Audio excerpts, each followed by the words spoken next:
There's an expectation Members that the on budget their is going to be feet, released take around June. And it's about 4.18 trillion.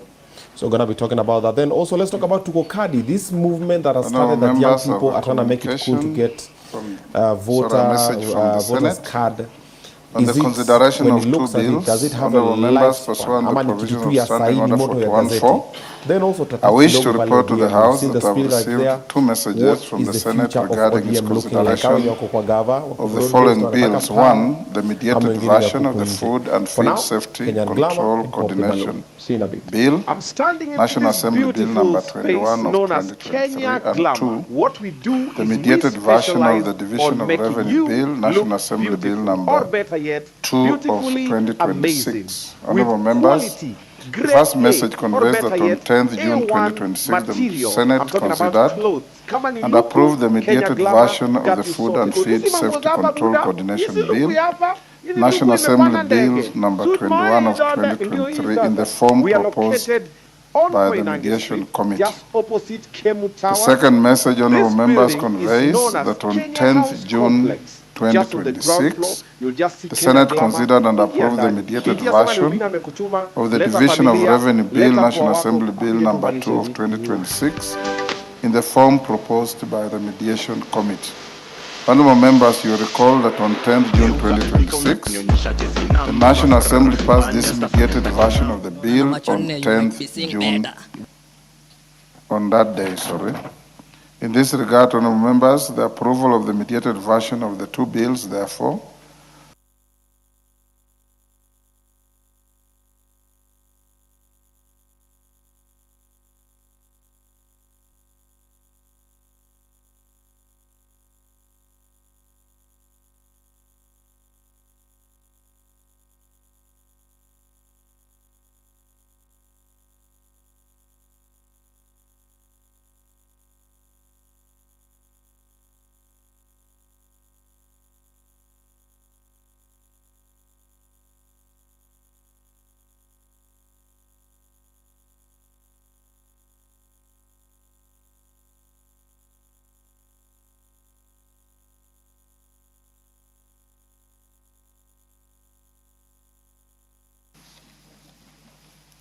Honorable Speaker, I beg to lay the following papers on the table of the House today, Wednesday, 17th June, 2026, afternoon sitting.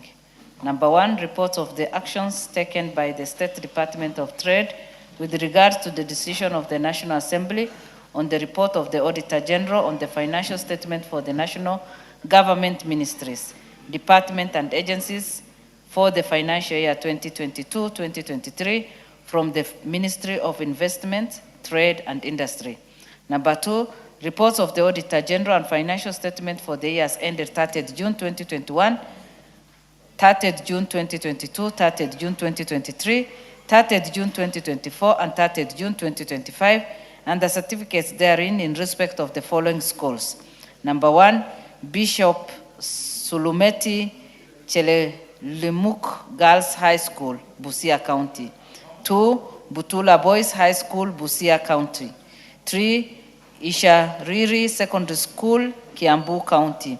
4, Kamusinde Boys High School, Bungoma County. 5, Kapsabet Boys High School, Nandi County. 6, Kimabole Secondary School, Bungoma County. 7, Merti Secondary School, Isiolo County. 8, Moi Girls High School, Marsabit County. Number 9, Moi Girls High School, Kiambu County. 10, Mpisha China High School, Kiambu County. 11, Mwangaza Girls Secondary School, Isiolo County. 12, Nanyuki High School, Laikipia County. 13, Senior Chief, Mwangeka Girls Secondary School, Taita Taveta County. 14, St. Bahita Siakago Girls High School, Embu County. 14, St. Thomas Aquinas Mandende Secondary School, Busia County. And 15, Taraka Boys Secondary School, Tarakanidi County. Thank you, Honorable Speaker, and I beg to lay.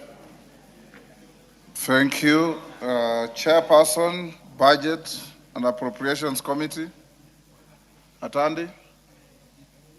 Is Is he here? You ready? Not yet. Chairperson, National Government Constituencies Development Fund Committee, Musa Sirma. Honorable Speaker, I beg to lay the following paper on the table of the House today, Wednesday, the 17th of June, 2026. Report of the Committee of the National Government Constituency Development Fund Committee on the approval hearing of nominees for appointment as members of the National Government Constituency Development Fund Board. Thank you. Next. Order number 6, notices of motion. Sirma, Chairman, National Government Constituency Development Fund Committee. Atanda, I believe you are not ready on notices either.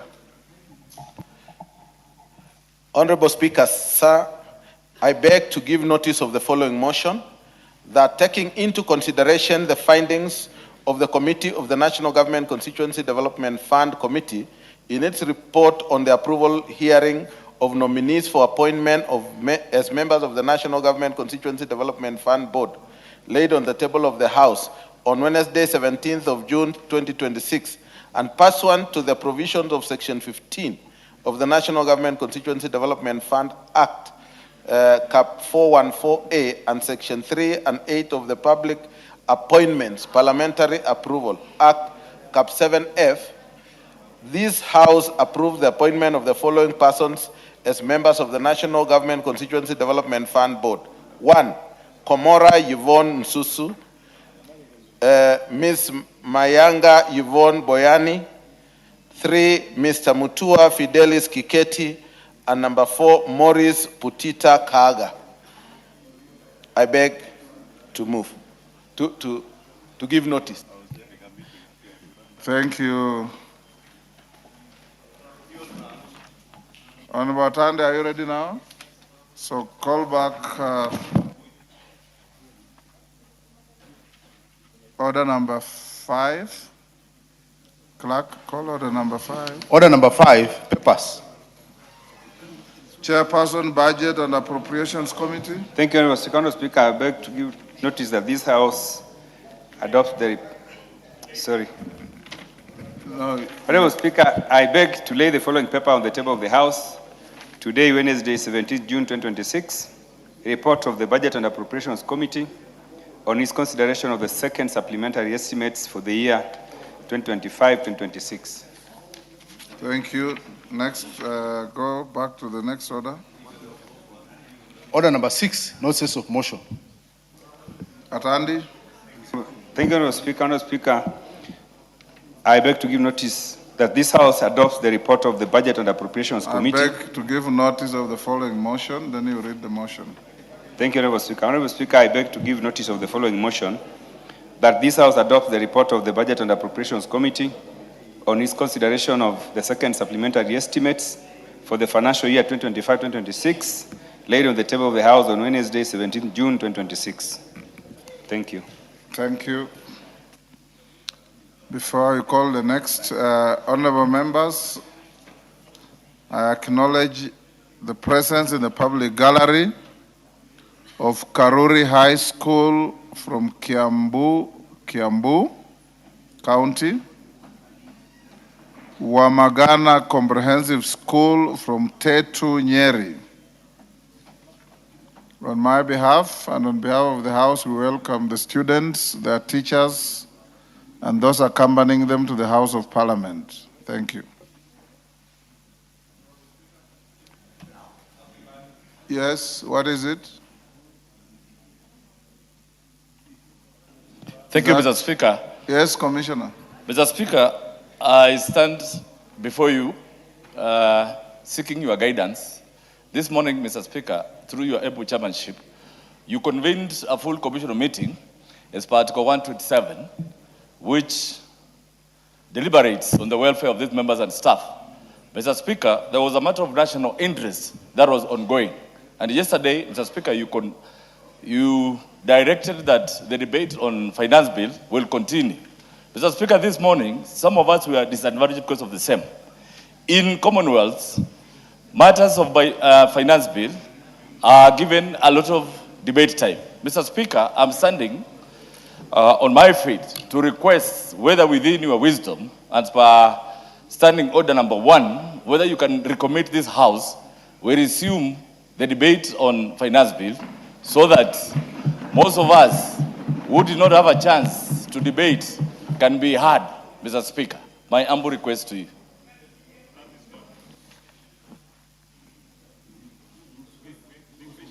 Under what standing order are you seeking that?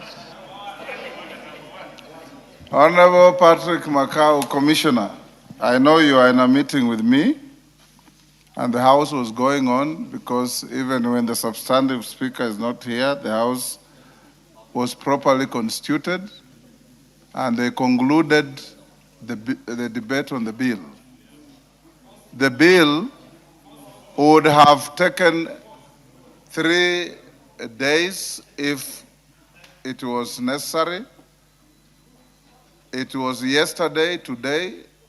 As I walked into my chamber, I saw a vote put, a decision made, and I find no merit in reopening the matter. In any case, that bill is coming to committee of the whole, where you can prosecute any issues that you have as comprehensively as you can, so that you also have your say on the matter.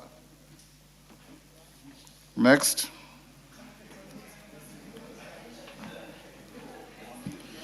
Order number 7, questions and statements.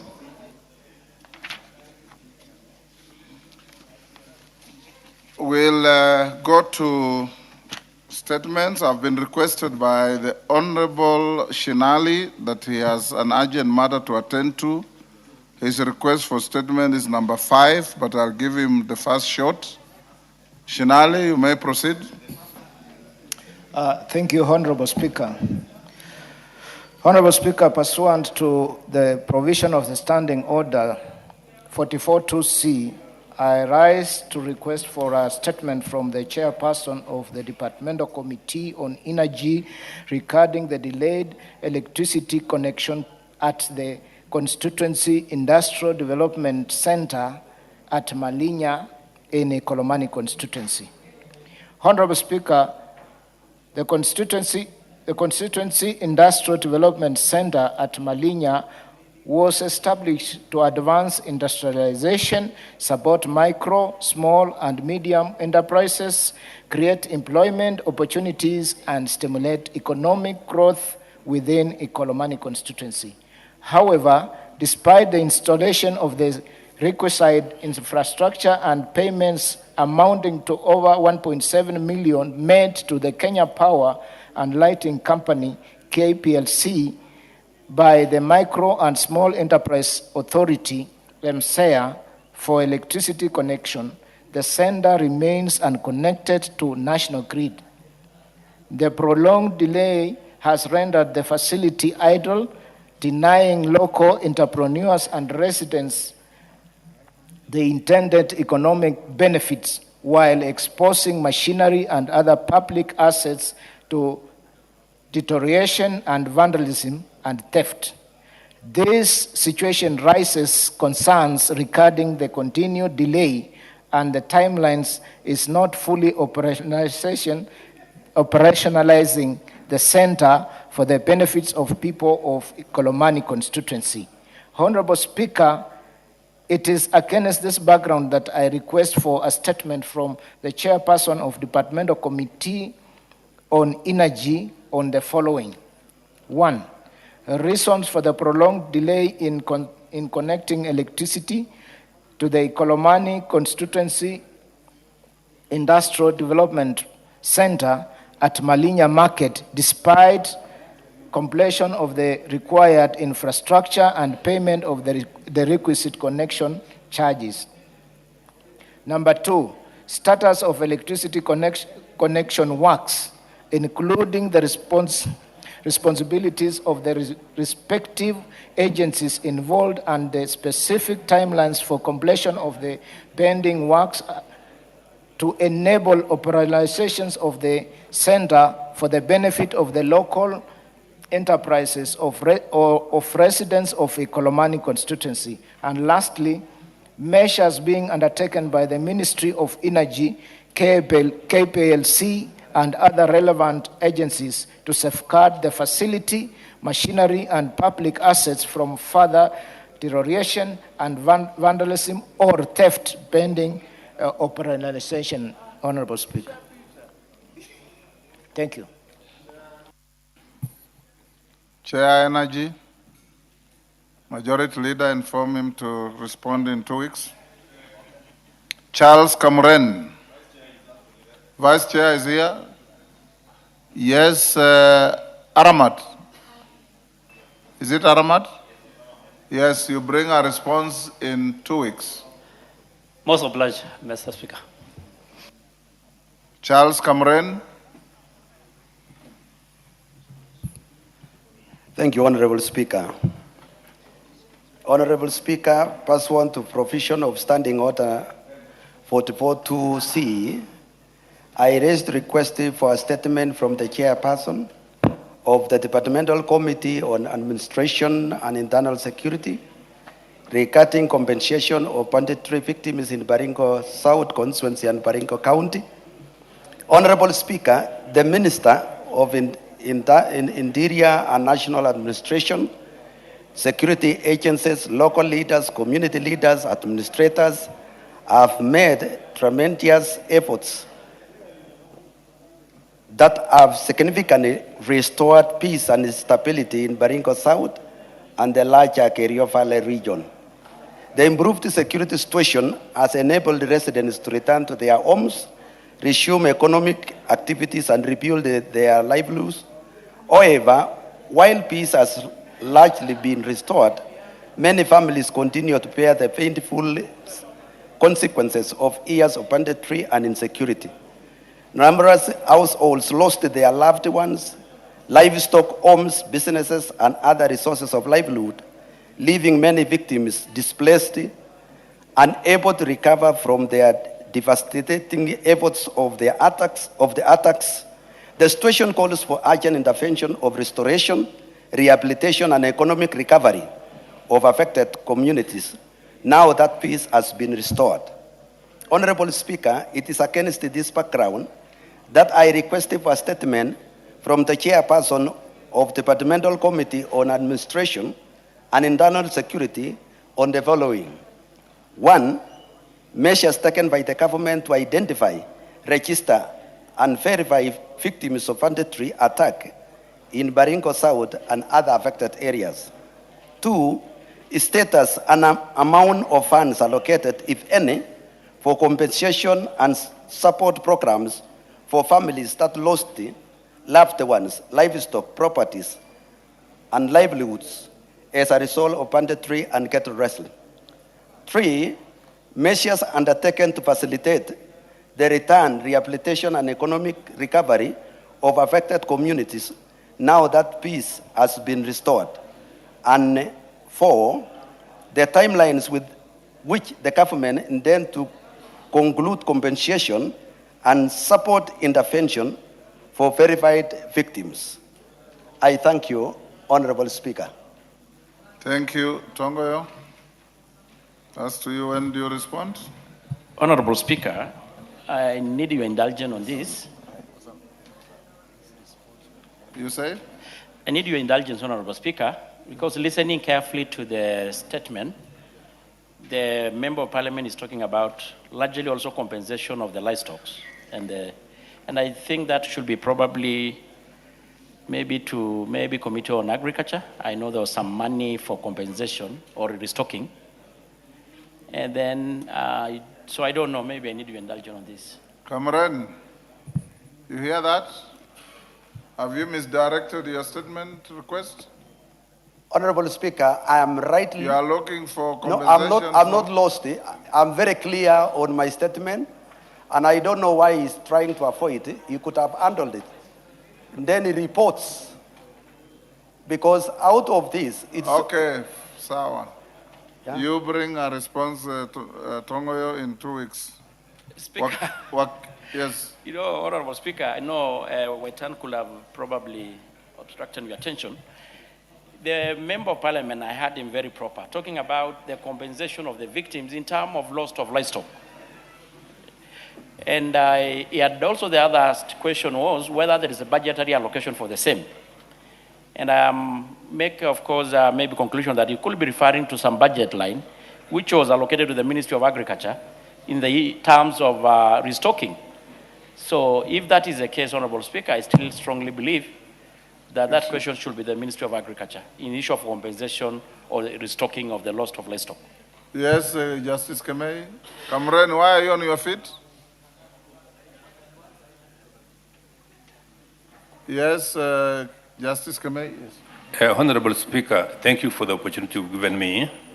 Honorable Speaker, I represent the Committee of Agriculture in today's session here, and I want to dissociate the committee's responsibility on the position given by the Chairman of National Security. The budget line that we have, Honorable Speaker, is for restoration of livestock that was affected by drought in the whole country. It is not specific to Baringo, and it has nothing to do with cattle rustling and the resultant effects on the communities in the North region. So, Mr. Speaker, we will do our work, but the chairman of the administration committee should also do his work and respond accordingly to the question raised by Honorable Cameron. Thank you, Honorable Speaker. Yes, Russell. Thank you very much, Honorable Speaker. Honorable Speaker, for those of us who come from banditry areas, this is a very important statement sought by There are no bandit areas. There are areas affected by bandits. Honorable Speaker, listening to him, I think this statement should either go to the leader of majority or JLAC, because it has far-reaching issues of compensation on those who have been killed, those who have been displaced, properties that have been destroyed, livestock stolen, and all that. I think as a committee, we'll try to put our heads... Majority leader, everybody's running away from this statement.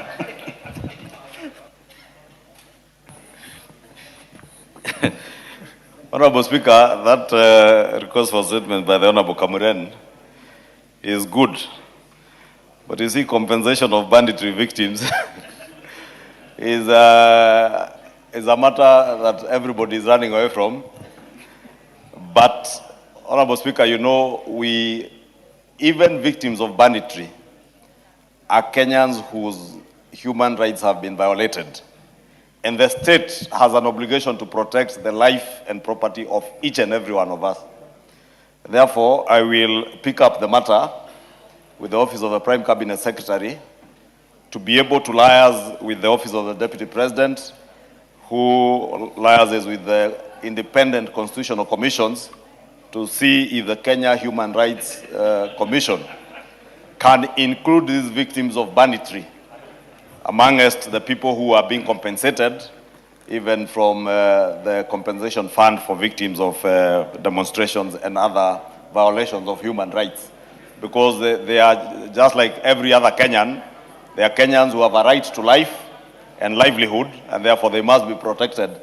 And where that is violated because the state has failed to offer them security, I want to believe, like Honorable Cameron believes, that they should and they must be compensated. I'll therefore relay this statement to the Office of the Prime Cabinet Secretary to be able to liaise with all relevant agencies of government. Thank you, Honorable Cameron. Finally, your statement has found a place to patch. Inform them to bring a response in 2 weeks. Wakili Mureu. Wakili Mureu. Thank you, Mr. Speaker.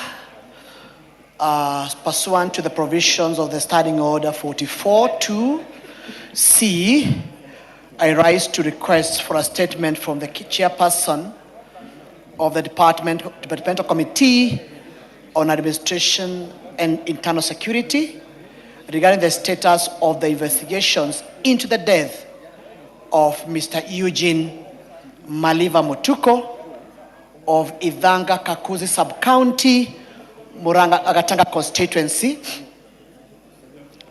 arising from the conduct of operators of a public service vehicle belonging to DICO Mover Sacco.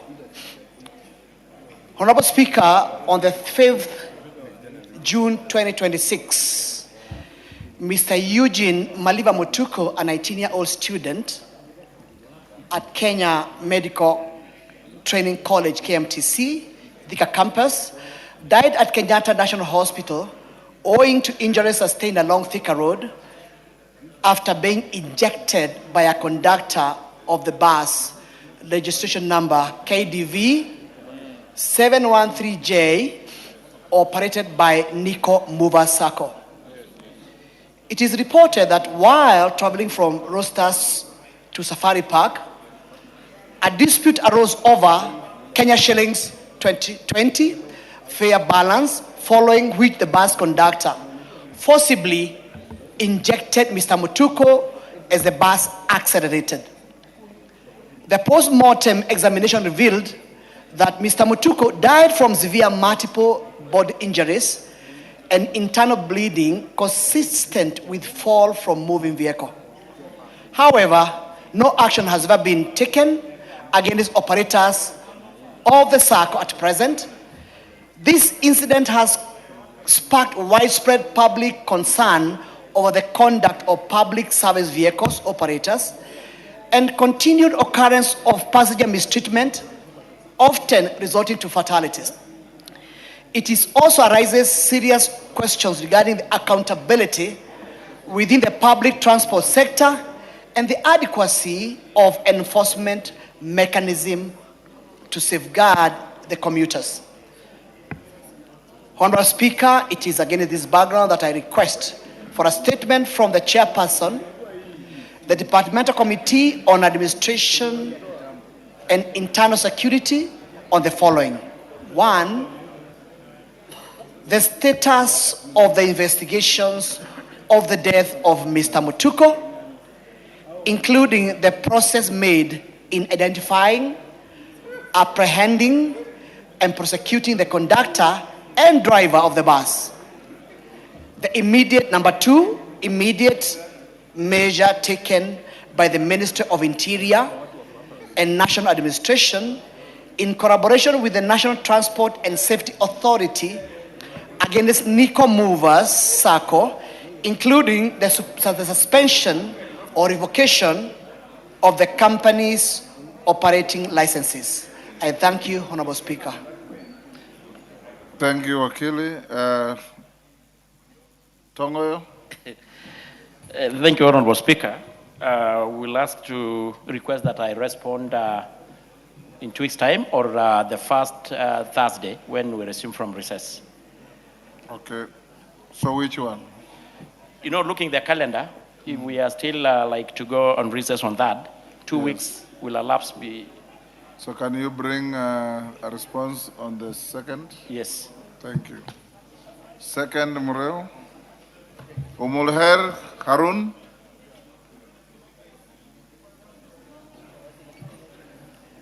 Umulher Harun. Go ahead. Thank you, Speaker. Honorable Speaker, pursuant to Standing Order 44.2c, I rise to request for a statement from the chairperson of the Departmental Committee on Administration and Internal Security regarding the status of refugee integration and economic empowerment in the country. Honorable Speaker, Kenya continues to host a significant number of refugees and asylum seekers from neighboring countries fleeing conflict, persecution, and other forms of crisis. Notably, the Dadaab refugee complex and the Kakuma refugee camp have historically provided protection and humanitarian assistance for refugee populations. Although under limited economic independence and social integration, consequently, many refugees continue to face socioeconomic vulnerability due to restricted access to formal education, employment, healthcare, and financial services. Prolonged encampment of refugees deepens dependency on humanitarian aid, limits self-reliance, and undermines long-term development. Honorable Speaker, the Refugee Act, Cap 173, provides a framework for transitioning refugee management from encampment model to integrated settlement approaches. While the Government of Kenya, in collaboration with the United Nations High Commission for Refugees and other stakeholders, has made effort to promote refugee inclusion, full implementation of the aspirations of the Act is yet to be realized. Of great concern, infrastructure in host communities continues to lag behind. Resource sharing tensions between refugees and host communities still persist, and the social cohesion necessary for sustainable integration remains elusive. Honorable Speaker, it's against this background that I request for a statement from the chairperson of the Departmental Committee on Administration and Internal Security on the following: the status of implementation of the provisions of the Refugee Act, Cap 173, relating to refugee integration, and the progress made in transitioning refugees from camps to integrated settlement, the measures being taken by the Commissioner for Refugees and other relevant government agencies, including the Ministry of Education, to expand inclusive education programs and guarantee equitable access to quality education by refugee children and youth, the steps being taken by the Ministry to strengthen infrastructure and service delivery within host communities, particularly Garissa and Turkana counties, to address resource sharing tensions between refugees and host populations, and foster conditions conducive to sustainable integration of refugees, and the public awareness and sensitization initiatives being undertaken to foster social cohesion and reduce discrimination against refugees within host communities. Thank you, Mr. Speaker. Thank you, Mulher. Tongoyo, that's to you again. Honorable Speaker, I doubt that the question should be redirected to the ministry, to the Committee on Regional Development. As per our standing order, the matters for, refugee affairs had been taken by the Peter Locha Committee. Thank you. Is Locha Kapong here? The statement request will be routed to your committee. You respond by 2nd of next month. Yeah, thank you, Honorable Speaker. We will endeavor to respond by 2nd of July. Okay. Thank you. Just a minute. Doris Donya.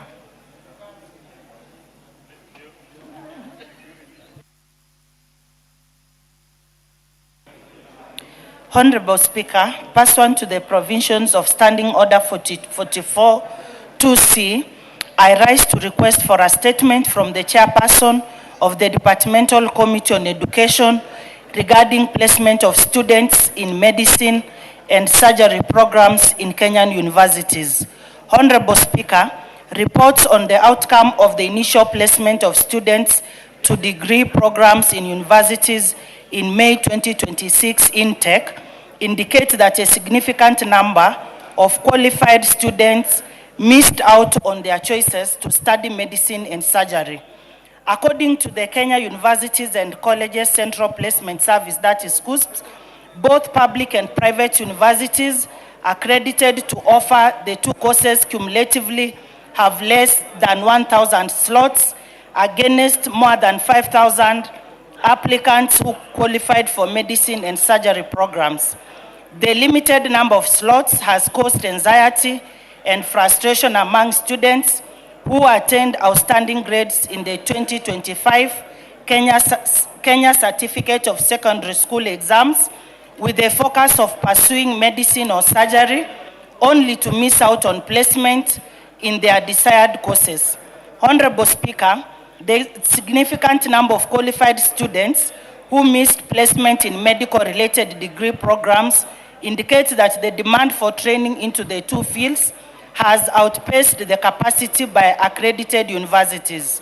While KUSPS is mandated to place students in colleges and universities, it is limited to the number of slots declared by the relevant regulatory bodies. The situation raises concerns about the adequacy of training capacity for medicine and surgery programs, transparency or placement criteria, and the country's preparedness to meet future healthcare training demands and needs. Honorable Speaker, it is against this background that I request for a statement from the chairperson of the Departmental Committee on Education on the following: a report on the number of students who qualified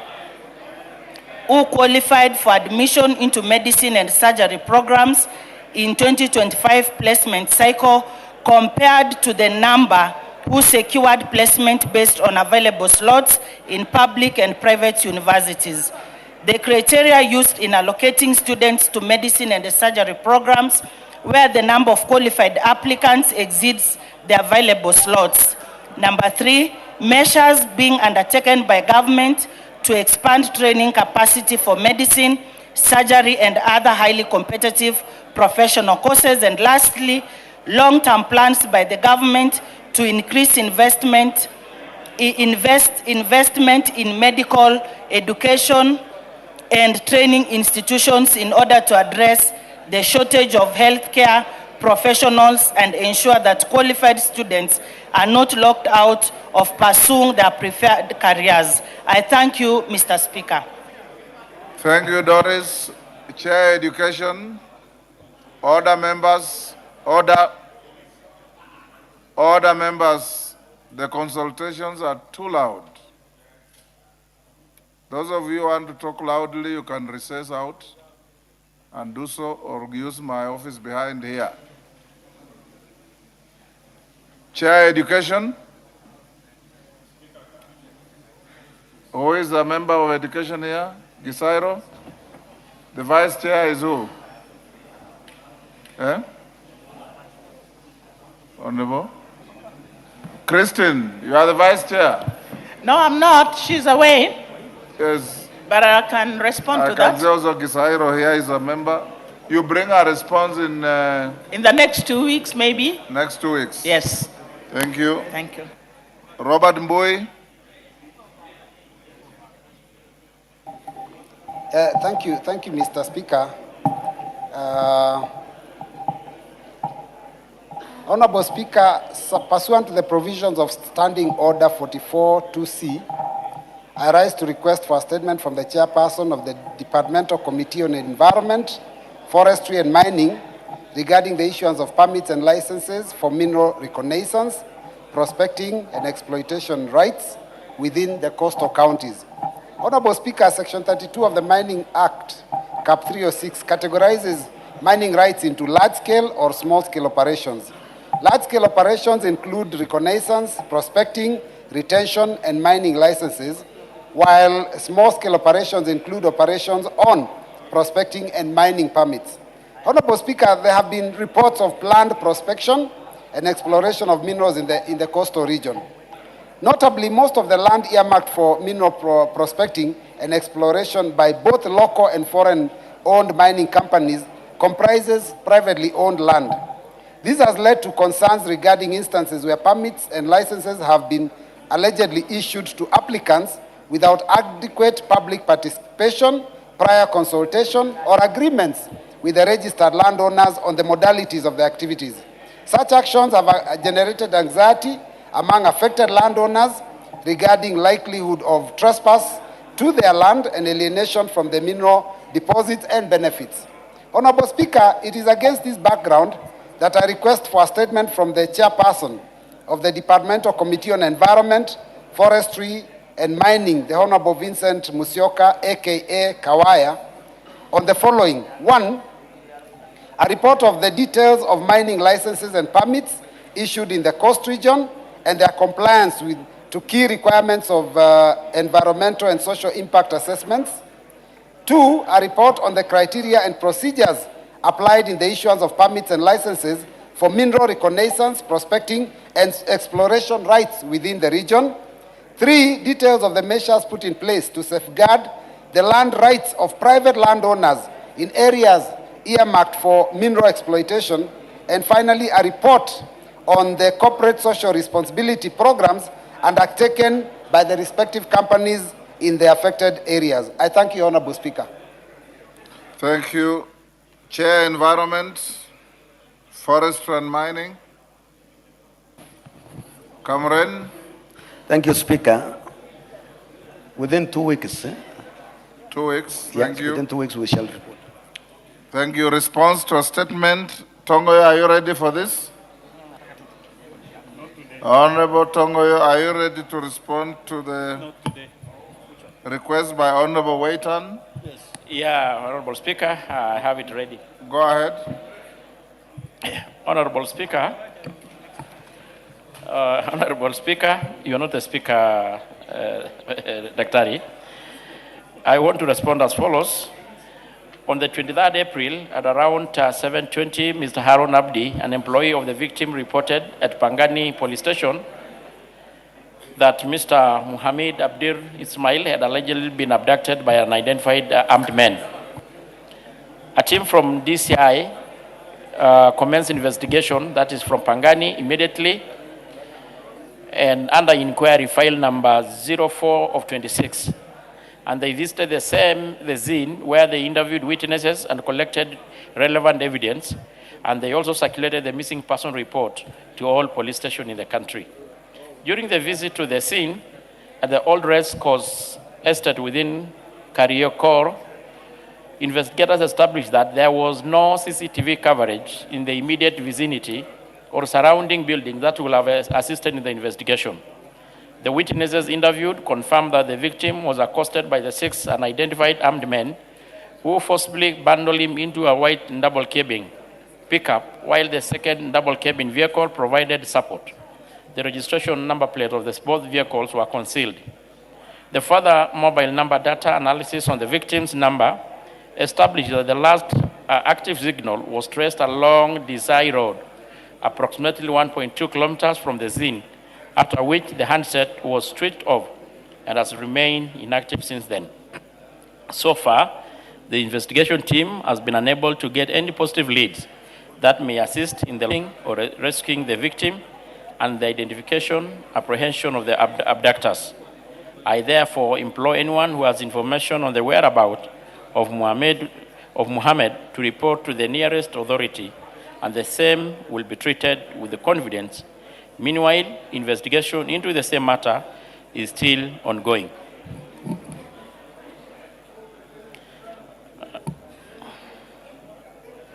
On the issue of the family, Honorable Speaker, update, the investigation is ongoing, and the investigating officers handling the matter are actively engaging with and providing regular update to the family on the progress of the investigation. I think that is what is more relevant to the statement, Honorable Speaker. I submit.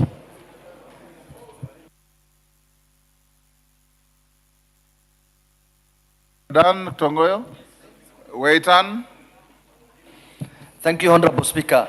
Honorable Speaker, going through this statement, you will see that there are people out there to play around with the lives of Kenyans. This is extremely shallow that I was not expecting such kind of a statement from the relevant departments. 1 month before he was abducted, Mohammed Ismail came to my office complaining, Mr. Speaker, may I have your ear, please? This is very important. 1 month earlier, Mr. Mohammed Ismail came to my office complaining that there are people who are following him, and there is a TikToker, which I have, who said that Mohammed Ismail will be abducted soonest possible.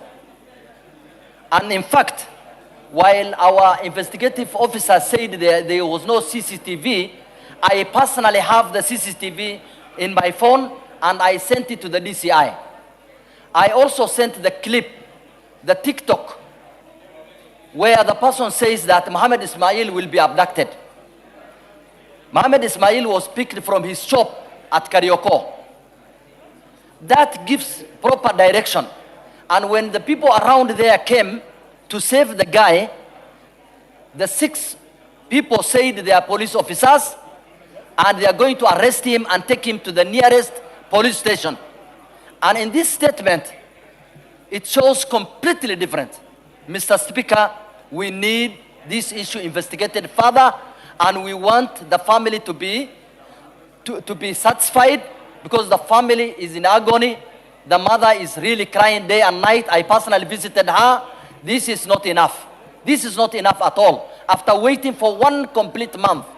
1 complete month. The day I presented this statement, I think we are now over 1 month waiting this statement. And what is brought here is unsatisfactory at all. Thank you, Mr. Speaker. Umolher.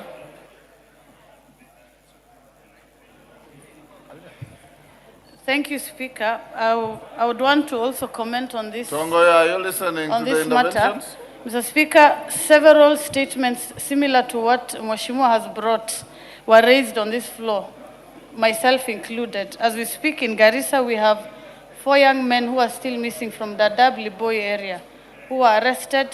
Police came with unmarked vehicles, abducted them, and when we follow up and raise statements, go to the police station, we are told they will either be released or they don't have them. Then what happens after a while is these people are now released or abandoned in the nearby bushes by the same police officers who claim to not be aware of this situation. Mr. Speaker, Article 49(1)(f) on the Constitution states that somebody must be released within 24 hours after being arrested and arraigned in court. Mr. Speaker, this is not happening. The police officers are not following their code of conduct. From where we sit as the representatives of the people, we are worried. Sometimes bad people use a similar method that the police officers are using to arrest people who they have individual issues with. So we do not know who is conducting this kind of arrest. Mr. Speaker, the fight against crime must not come at the expense of constitutionalism. I demand from the committee to assist us to provide tangible answers so that we are able to protect these people, we are able to protect both criminals and the good among the community so that we are able to know what's happening amongst us. Thank you, Mr. Thank you, Mr. Speaker. Mr. Speaker, abductions, disappearances, goonism have no place in the modern day Kenya. Mr. Speaker, the trend, the reason why we have a very good constitution, Mr. Speaker, is to make sure that those individuals who are alleged to have committed crime be subjected to the rule of law. Mr. Speaker, in this era, and I'm sure you must have heard recently, people just, so-and-so is missing, so-and-so has been abducted, the police are asked to carry investigations, then the investigation just ends there. Mr. Speaker, I have gone through the answer here. That answer, I do not know how to describe it. I'm sure that my friend Togoyo here, from his face, is not satisfied with the answer. Isn't it the high time that this is now subjected to further investigations through public hearing so that we know, the family and Kenyans know the whereabouts of Mohammed? Because as it is, the MP has just, his MP has just said that he has the CCTV. The police are saying they have not seen the CCTV. Isn't that time that even the MP is called so that he can avail the CCTVs and all the other messages to the committee, and the committee can come up with a report instead of now relying on a one-sided report from maybe the very individuals who are alleged to have abducted. But Mr. Speaker, this House, through this committee or the House itself, must make a deliberate pronouncement. Criminal responsibility is individual. Abductions must end. It's unconstitutional. It's actually, it's totally unacceptable in the modern day Kenya. And therefore, Mr. Speaker, I want to request you to urge the chair to make sure this abduction or this report is further subjected to further investigation so that we get a good report that will satisfy everybody. Thank you, Mr. Speaker. Robert Mbui.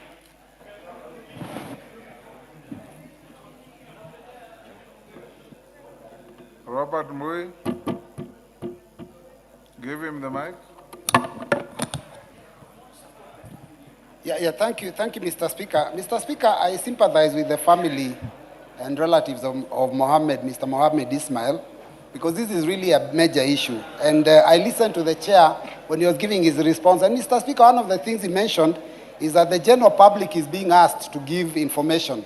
And Mr. Speaker, this issue of abductions and disappearances is really a major problem in this country. In fact, I'll tell you, Mr. Speaker, soon after people disappear or are abducted, we have started seeing bodies appearing in different parts of the country. Mr. Speaker, recently, some time ago, we had bodies found in Kitui.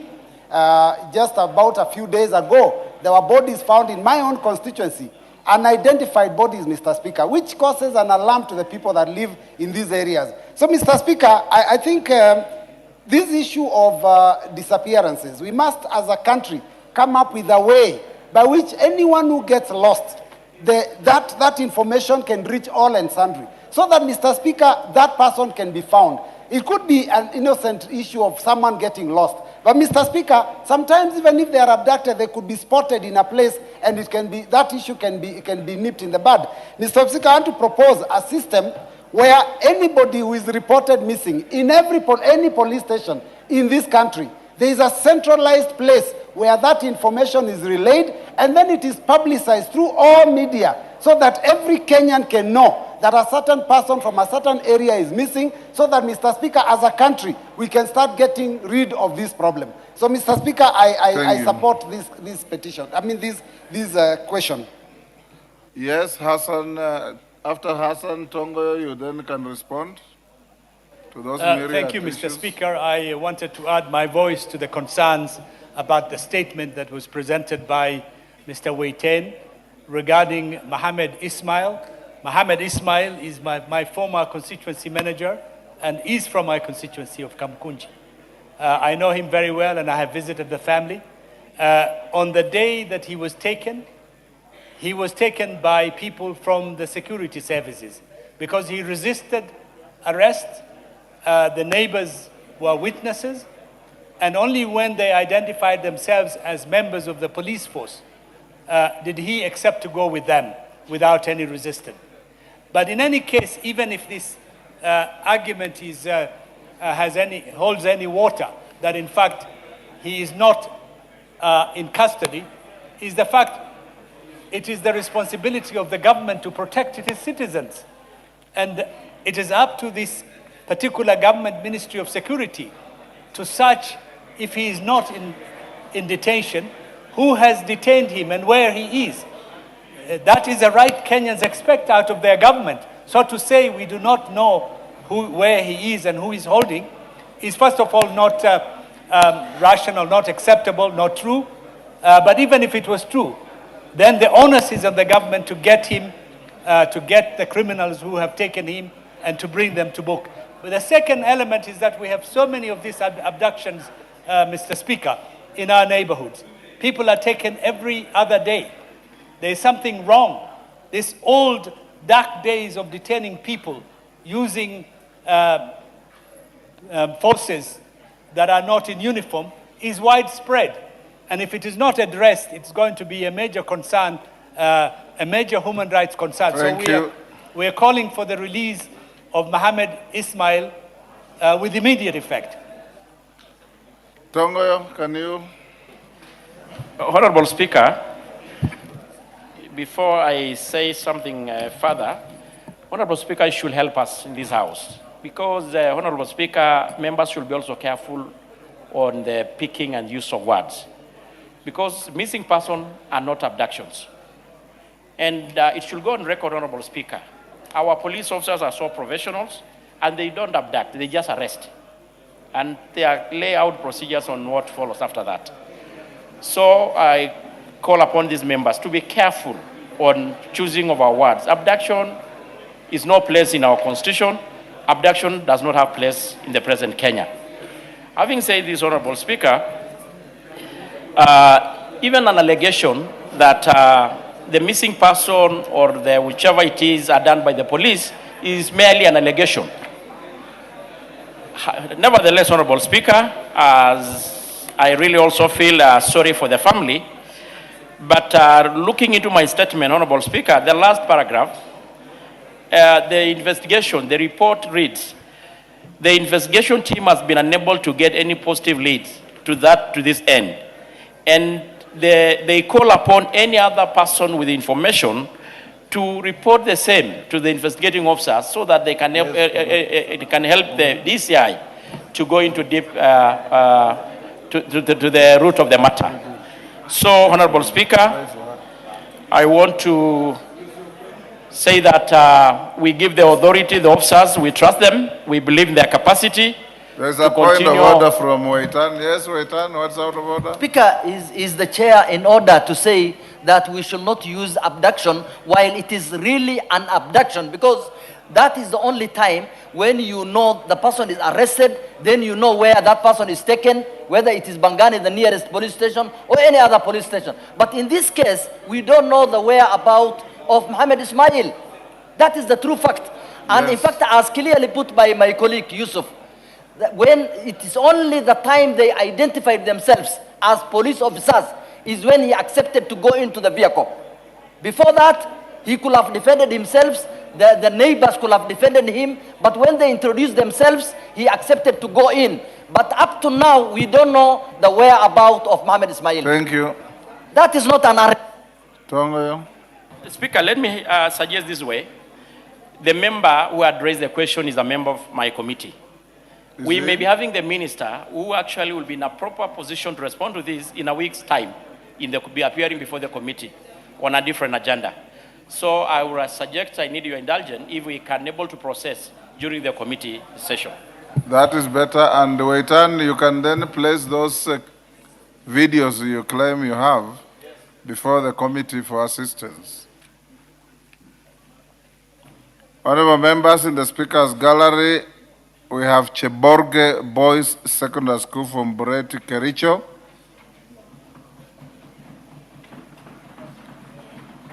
Kirenga Girls High School from Lari, Kiambu.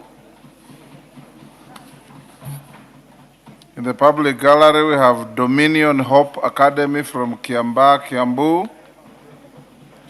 And St. Ronan Munyu High School from Kieni, Nyeri.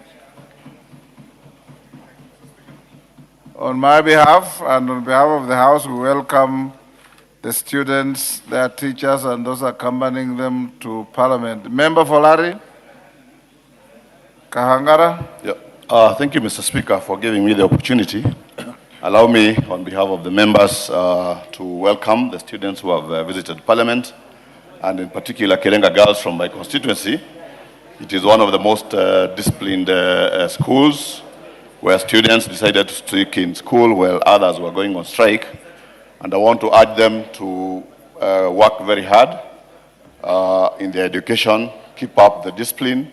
We are there to support you.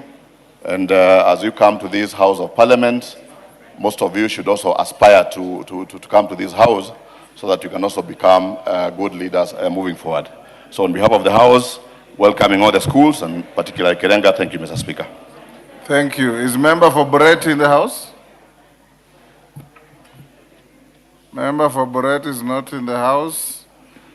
I, together with then PS Zakayo Cheriot, started Cheborge Boys School way back in the 80s. We welcome them. Next order. Order number 8, procedural motion, reduction of a publication period of a specified bill.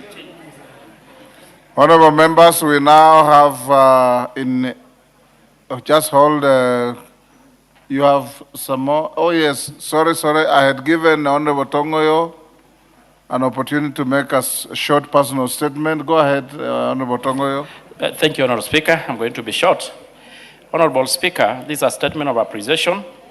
I rise today to express my heartfelt gratitude to this House for their support following the passing on and subsequent to the funeral of my father-in-law, one Mr. Councillor Peter Leongwitoi, a prominent touring community leader who dedicated himself to the service of others as a leader and a champion of development. Allow me through you, Honorable Speaker, to convey my special appreciation to you as the Speaker of this National Assembly for the leadership, compassion, and the support extended to me and my family. Honorable Speaker, your presence in the funeral and solidarity was deeply appreciated and will remain a lasting source of encouragement to us. Honorable Speaker, I also sincerely want to thank the members of this House who stood with me and the family during our period of bereavement. Honorable members, your messages of condolences, prayers, personal visits, attendance at the funeral, and various acts of kindness provided immense comfort and strength during our moment of grief. Honorable Speaker, I also extend my sincere gratitude to the Clerk of the National Assembly and the entire parliamentary service for the immense support they accorded to us during the grieving period. Honorable Speaker, the overwhelming support demonstrated by my colleagues reaffirmed the values of friendship, compassion, and solidarity that bind us together as leaders and as a national family. On my own behalf and the family and the larger Ngoito family, I thank each and every one of you for standing with us as we celebrate the life of our departed loved one. We remain deeply grateful for your kindness, and we pray that the Almighty God bless you abundantly. I thank you, Honorable Speaker. Thank you, Honorable. Honorable members, we have a supplementary order paper approved that is now going to guide our business. Order number 8, Chairperson, Budget and Appropriations Committee. Thank you, Honorable Speaker. This is a motion for reduction of application period for a specified bill. Honorable Speaker, I would like to move that pursuant to the provisions of Standing Order 120, this House resolves to reduce the publication period of the Supplementary Appropriation Bill number 2, National Assembly Bill number 38 of 2026, from 7 days to 2 days. Honorable Speaker, we have roughly 2 weeks to the end of this financial year, and these supplementary estimates, which were tabled yesterday, need to be fast-tracked by this House before the end of, in a short period of time, to allow the government to implement the programs that are contained in this bill. Therefore, we would like to persuade members to help us by reducing the publication period from 7 days to 2 days, so that roughly in the next 2 to 3 days, we should be, as a House, should have dispensed with this bill to allow the processing of the same. Honorable Speaker, I would like to ask the majority whip to second. Thank you.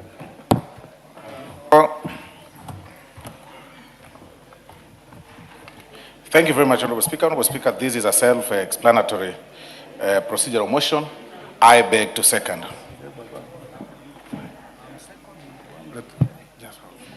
Honorable Order, Mule, take your seat. Koyo, take the nearest seat. Honorable members, I now propose the question at order number 8, which is that pursuant to the provisions of Standing Order 120, this House resolves to reduce the publication period of the Supplementary Appropriation number 2 Bill, National Assembly Bill number 38 of 2026, from 7 days to 2 days. We put the question? Honorable members, we now put the question at order number 8, which is that pursuant to the provisions of Standing Order 120, this House resolves to reduce the publication period of the Supplementary Appropriation number 2 Bill, National Assembly Bill number 38 of 2026, from 7 days to 2 days. As members of that opinion say aye. Aye. Those of contrary opinion say nay. The ayes have it. Next. Order number 9, procedural motion, resolution to hold a Thursday morning sitting and extend the afternoon sitting.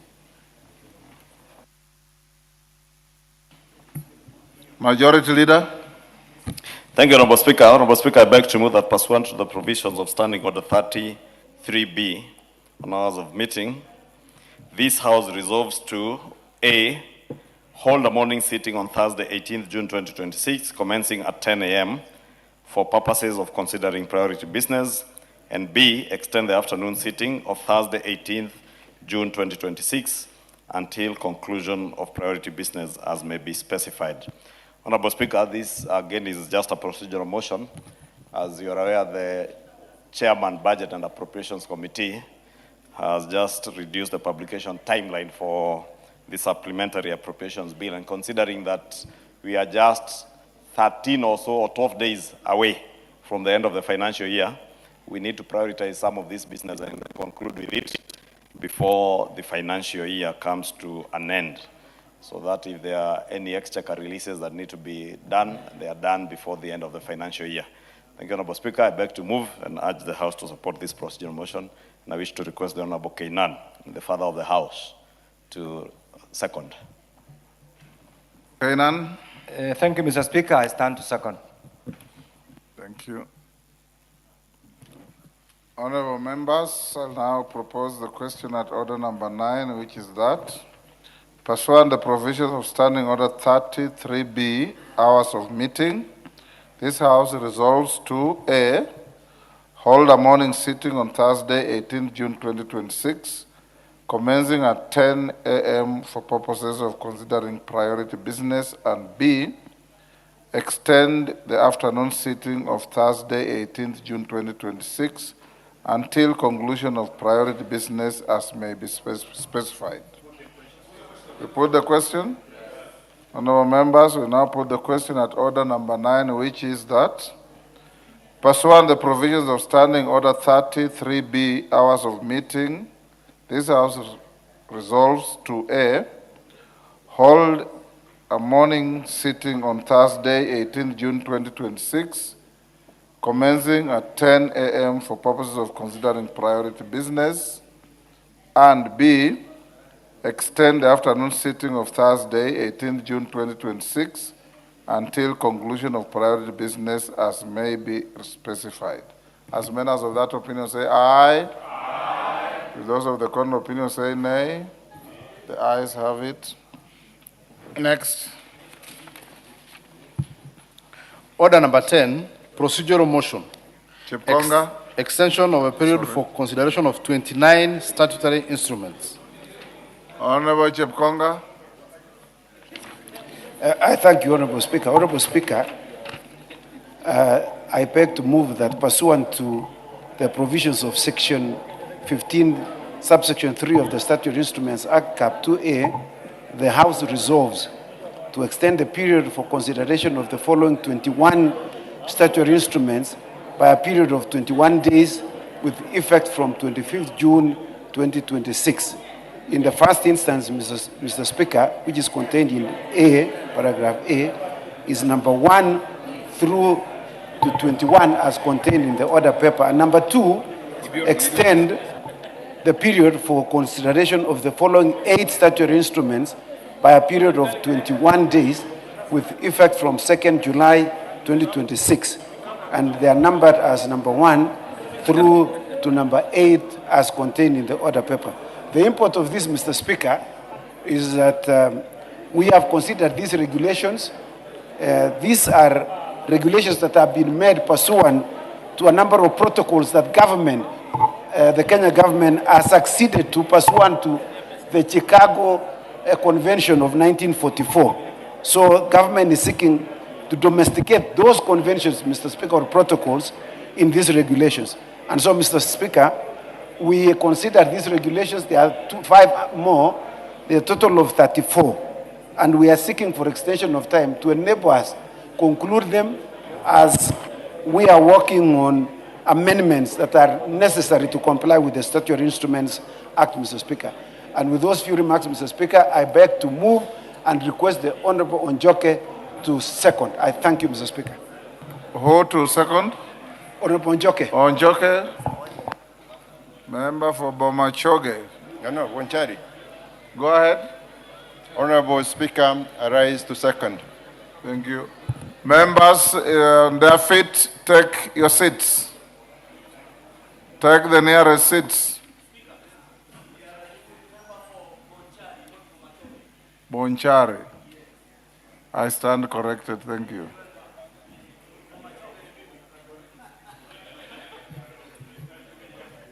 Mbunge wa Bomachoge ni wewe. Bomachoge si wewe.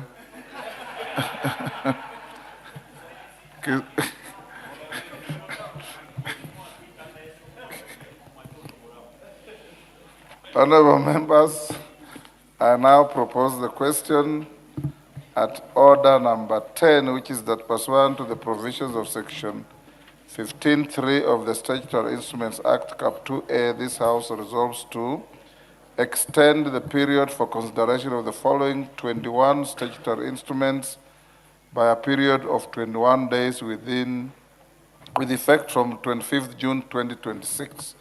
All the 21 are listed on the order paper. And B, B, extend the period for the consideration of the following 8 statutory instruments by a period of 21 days with the effect from 2nd July 2026. Again, all the 8 are listed on the order paper. Do we put the question? Yes. Oundo, what is it? You want to debate this? No, I don't want to debate. Probably it's possible that when the chairman was moving, we got distracted. There were quite a number of people, colleagues in front of me. Is it possible that the chair can repeat the reason why they're extending, just for record purposes, so that we also understand? He said so. Yeah, that's why I was saying I'm seeking indulgence. There were so many male colleagues who are standing around here. Thank you. Honorable Oundo. Honorable Oundo, that's why we have the Hansard that records verbatim every word said here, and it goes on to record in real time. If you got the Hansard now, you'll find what the Honorable Chepkonga said. Yes, Julia Sunguli, is it a point of order? No, I thought it's still open for me to say something so that Honorable Oundo might benefit because I'm a member of the committee. Yes. And I could just say it in a few words. Yes. Mr. Speaker, I have your permission. Go ahead. Mr. Speaker, the Committee on Delegated Legislation sat down in Mombasa recently to discuss, to deliberate on 32 pieces of legislation. Delegated legislation. And Mr. Speaker, these are very important instruments that touch on civil aviation. Now, the drafting and everything else is still under consideration, including some of the substance. Unfortunately, we have not finished because of the amount of time, within the required time. If we do not extend the time, and Honorable Oundo is not even listening, if we do not extend the time... And you are not addressing Oundo, you are addressing the chair and the House. That's what I'm addressing the chair, that Honorable Oundo needs to pay attention so that he does not ask you again. If we do not extend the time, these regulations will come into force by effluxion of time without due consideration by the committee. So we do ask that this House gives the committee that it mandated enough time to deliberate on this, and that these regulations do come into force only when the House says so. Thank you, Sunguli. Actually, the matter is not contested, and Oundo was just being mischievous, as usual. I'll now put the question. Members on their feet, take your seats. Members on their feet, take your seats. Honorable members, I now put the question at order number 10, which is that pursuant the provisions of section 15(3) of the Statutory Instruments Act Cap 2A, this House resolves to A, extend the period for consideration of the following 21 statutory instruments by a period of 21 days with effect from 25th June 2026. All the 21 are listed in the order paper.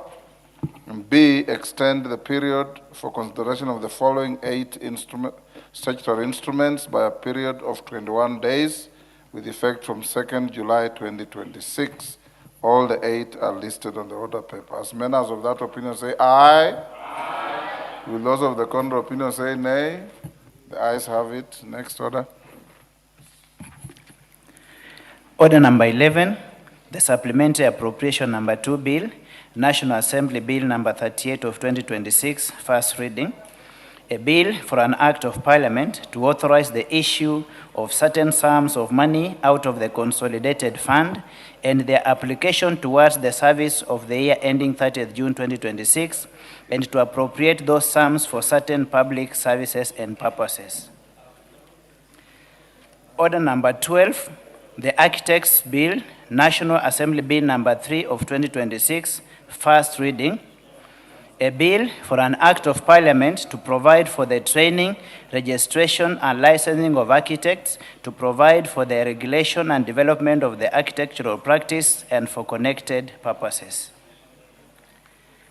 Order number 13, the Kenya Revenue Authority Amendment Bill, National Assembly Bill number 28 of 2026, second reading, resumption of debate.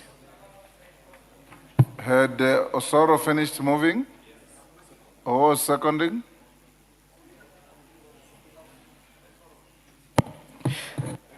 The Honorable Kimani Kuria was to second, and he's asked me to do that on his behalf. He's held up in a meeting. Proceed. Honorable Speaker, I rise to second this Kenya Revenue Authority Amendment Bill, which, Honorable Speaker, is a very small bill, only 4 clauses. And basically, it is realigning the Kenya Revenue Authority Act with other statutes that have since been repealed. And therefore, Honorable Speaker, if you look at the proposals in the bill, clause 2 and 3 are just proposing to delete the term ex officio from section 7 and 8 of the Act. And this deletion is necessary because the term ex officio is no longer fits the current composition and structure of the KRA board. 2, Honorable Speaker, section 6 of the KRA Act has established a very crisp board, which includes the chairperson, the commissioner general, PS Finance, the Attorney General, and 6 independent members. Clause 4 again updates the first schedule, replacing outdated standards levy order of 1990 with a current order of 2025. And again, the bill also seeks to delete references to the old repealed Sugar Act of 2001, substituting with the Sugar Act of 2024, sorry. And therefore, Honorable Speaker, the further amendment, Honorable Speaker, inserts the Retirement Benefits Authority Act into the list of written laws relating to revenue. This amendment formally incorporates the Retirement Benefits Act, Cap 197, to properly position KRA as the official collector of the retirement benefits levy. Therefore, Honorable Speaker, these are very short bill, only 4 clauses, just realigning terms that have been referenced to in the KRA Act, but those references have since been repealed to new acts of parliament, and therefore we're just realigning to make sure that the KRA Act refers to the current laws. And also that realignment to ensure that the retirement benefits levy is collected by KRA, again, by inserting the amendments touching on the Retirement Benefits Authority Act. Honorable Speaker, there is nothing much to say about this bill. It's a rather straightforward bill. I know following public participation and submissions by stakeholders, including the Commissioner General and commissioners of KRA, they also brought in issues touching on the frequency of meetings of the board, because by law, the board, I think, was required to sit every month, and it may not be necessary always for a board. It looks like the board is micromanaging the management of the commissioners. When they sit every other month, they sort of become part and parcel of the day-to-day running of the authority. And we want KRA to be run professionally by the professionals who are there, while as the board performs the function of oversight, overall oversight and policy direction of the organization, not day-to-day management, and even becomes cumbersome every now and then to convene board meetings, and costly also to the authority. Honorable Speaker, you remember we just appropriated an additional 1.8 billion shillings to KRA to ensure that all this money is going towards efforts that are geared towards revenue mobilization and not being spent in repetitive board meetings, Honorable Speaker. And again, the board also has subcommittees of the board that sit on a regular basis, and therefore it becomes too burdensome to ask board members to sit compulsory by law almost every month. With that, Honorable Speaker, I beg to second and urge members to support this bill. It's a very straightforward bill. Thank you, Honorable Speaker. Members on their feet, take your seats. Chepkonga, take your seat.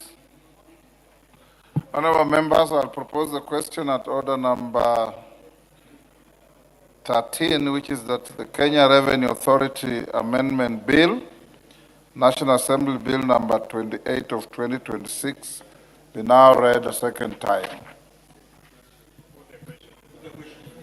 I put the question. Honourable members, I now put the question at order number 13, as is the mood of the House, which is that the Kenya Revenue Authority Amendment Bill, National Assembly Bill number 28 of 2026, be now read a second time. As members of that opinion say aye. Will those of the contrary opinion say nay? The ayes have it. A bill for an act of parliament to amend the Kenya Revenue Authority Act and for connected purposes. Next. Order number 14, motion, consideration of the supplementary estimates 2 for financial year 2025-2026, general debate. Chairman, Budget and Appropriations Committee.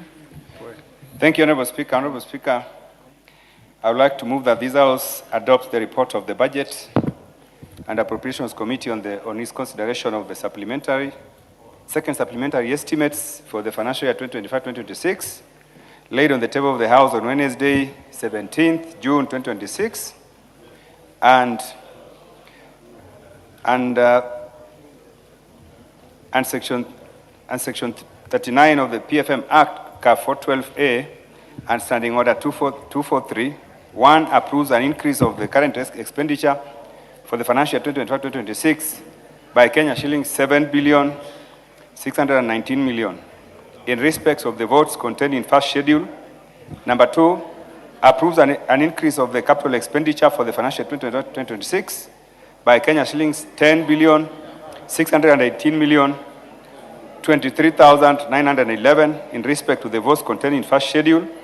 And 3, approves an overall increase in the total budget for the financial year 2025-2026 by Kenya shillings 18,239,023,911 in respect to the votes. Honorable Atandi, just go back kidogo so that the record is clear. After 2026, can you amend and read and pursuant to section? The word pursuant to is missing. And pursuant to section 39. Thank you, Honourable Speaker. Honourable Speaker, let me take it again. Yeah, you can start. That the House, I would like to move that this House adopt the report of the Budget and Appropriations Committee on its consideration of the second supplementary estimates for the financial year 2025-2026, laid on the table of the House on Wednesday, 17th June 2026, and pursuant to Section 39 of the PFM Act, Cap 412A, and Standing Order 243, 1, approves an increase of the current expenditure for the financial year 2025-2026 by Kenya shillings 7,619,000,000 in respect of the votes contained in first schedule. 2, approves an increase of the capital expenditure for the financial year 2025-2026 by Kenya shillings 10,618,023,911 in respect of the votes concerned in the first schedule. And number 3, approves an overall increase in the total budget for the financial year 2025-2026 by Kenya shillings 18,237,023,911 in respect to the votes contained in the first schedule. And 4, makes the financial recommendations as contained in the first schedule. Honourable Speaker, I would like to say that the supplementary estimates were submitted just 2 weeks before the close of this financial year, and the committee had very limited time to go through the estimates, and therefore we did not have an opportunity to invite committee chairmen to appear before us. Honourable Speaker, the estimate seeks funding shortfalls in operations and maintenance, and also to strengthen support for critical security interventions during the financial year, and also to provide for programs that should be financed through development partner support. Honourable Speaker, it's important for the House to note that these supplementary estimates, the National Treasury has not issued or disbursed any funding under Article 223. Honourable Speaker, this is a very good disciplinary measure that the National Treasury has adopted, given that over the years this House has complained that National Treasury has been spending money which has not been approved by this House. Honourable Speaker, I just want to give highlights of some of the key votes that have been affected by the supplementary estimates 2. And the first one, Honorable Speaker, is that there's 3.85 billion, which will be 0.9 billion, which will go to the State Department for Youth Affairs, Creative Economy, and an additional support that will go to National Youth Opportunities towards advancement. That is called NYOTA program. Now, Honorable Speaker, this program seeks to expand the economic opportunities and improve livelihoods for our young people across the country. Honorable Speaker, the second allocation is 2.3 billion for the State Department of Water and Sanitation.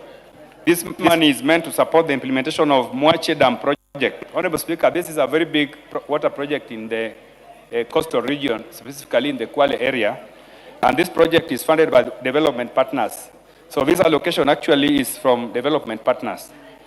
Honorable Speaker, the third allocation is 3.5 billion, which is going to support our security operations and other security-related operations.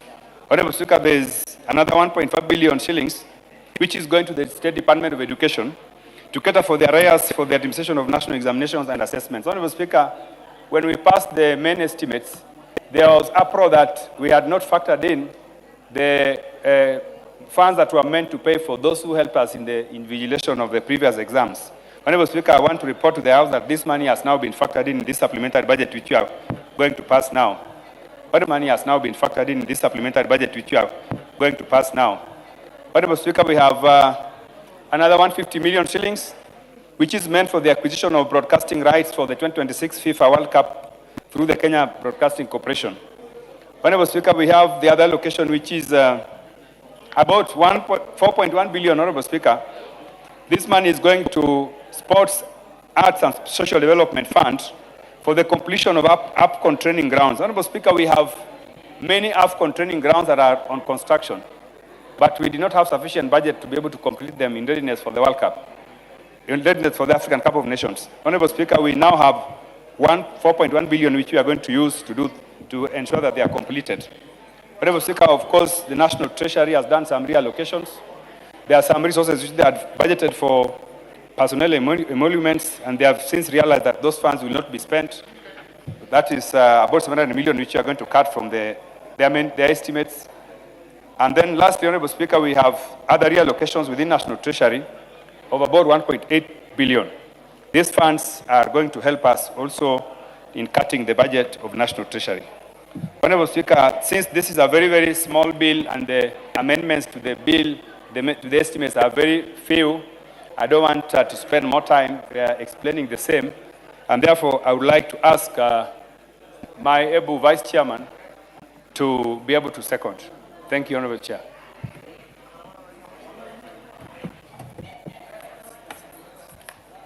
Thank you, Honorable Speaker.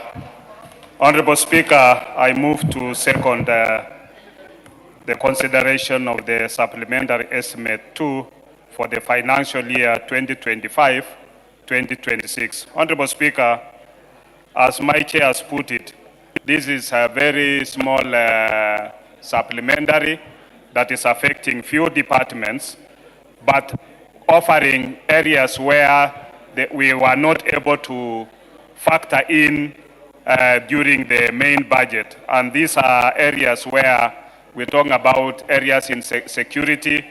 We are talking about areas where you find that there was initial disbursement for the NYOTA program to our youths, and therefore they're expecting to get the second disbursement. And therefore this has been factored in, and we are hoping that when the youths get this money, they are able to engage in business. Honorable Speaker, we are also asking the ministry concerned to do monitoring and evaluation to make sure that the money is used to achieve the intended purposes, because some of the youths have not used the money for the purposes for which they were given to start small businesses. Honorable Speaker, also you find that there is 2.3 billion, which is to Mwache Dam in Kwale, and this is a very important dam, Honorable Speaker, for the coastal region, especially for the people of Kwale, in terms of doing irrigation and also provision of water for their home consumption.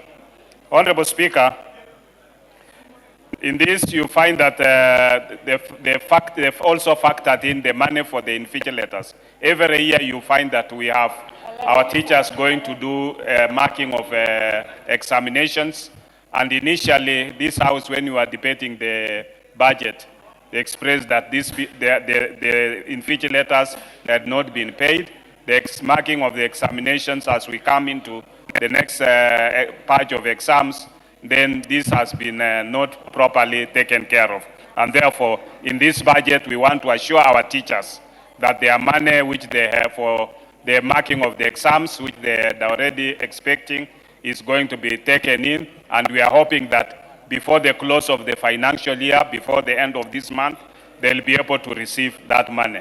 So with those few remarks, Honorable Speaker, I stand to second.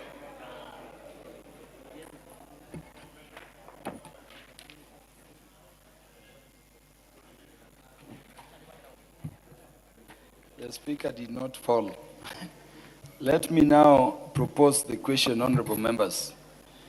And I propose the question. This House adopts the report of the Budget and Appropriations Committee on its consideration of the second supplementary estimates for the financial year 2025-2026, laid on the table of the House on Wednesday, 17th June 2026, and pursuant to Section 39 of the Public Finance Management Act, Cap 412A, and Standing Order 243, 1, approves an increase of the current expenditure for the financial year 2025-2026 by Kenya shilling 7,619 million in respect of votes contained in the first schedule. 2, approves an increase of the capital expenditure for the financial year 2025-2026 by Kenya shillings 10,618 million 23,911 in respect of the votes contained in the first schedule. Number 3, approves an overall increase in the total budget for the financial year 2025-2026 by Kenya shillings 18 billion 237 million 23,911 in respect of the votes contained in the first schedule. And 4, makes financial recommendations as contained in the third schedule.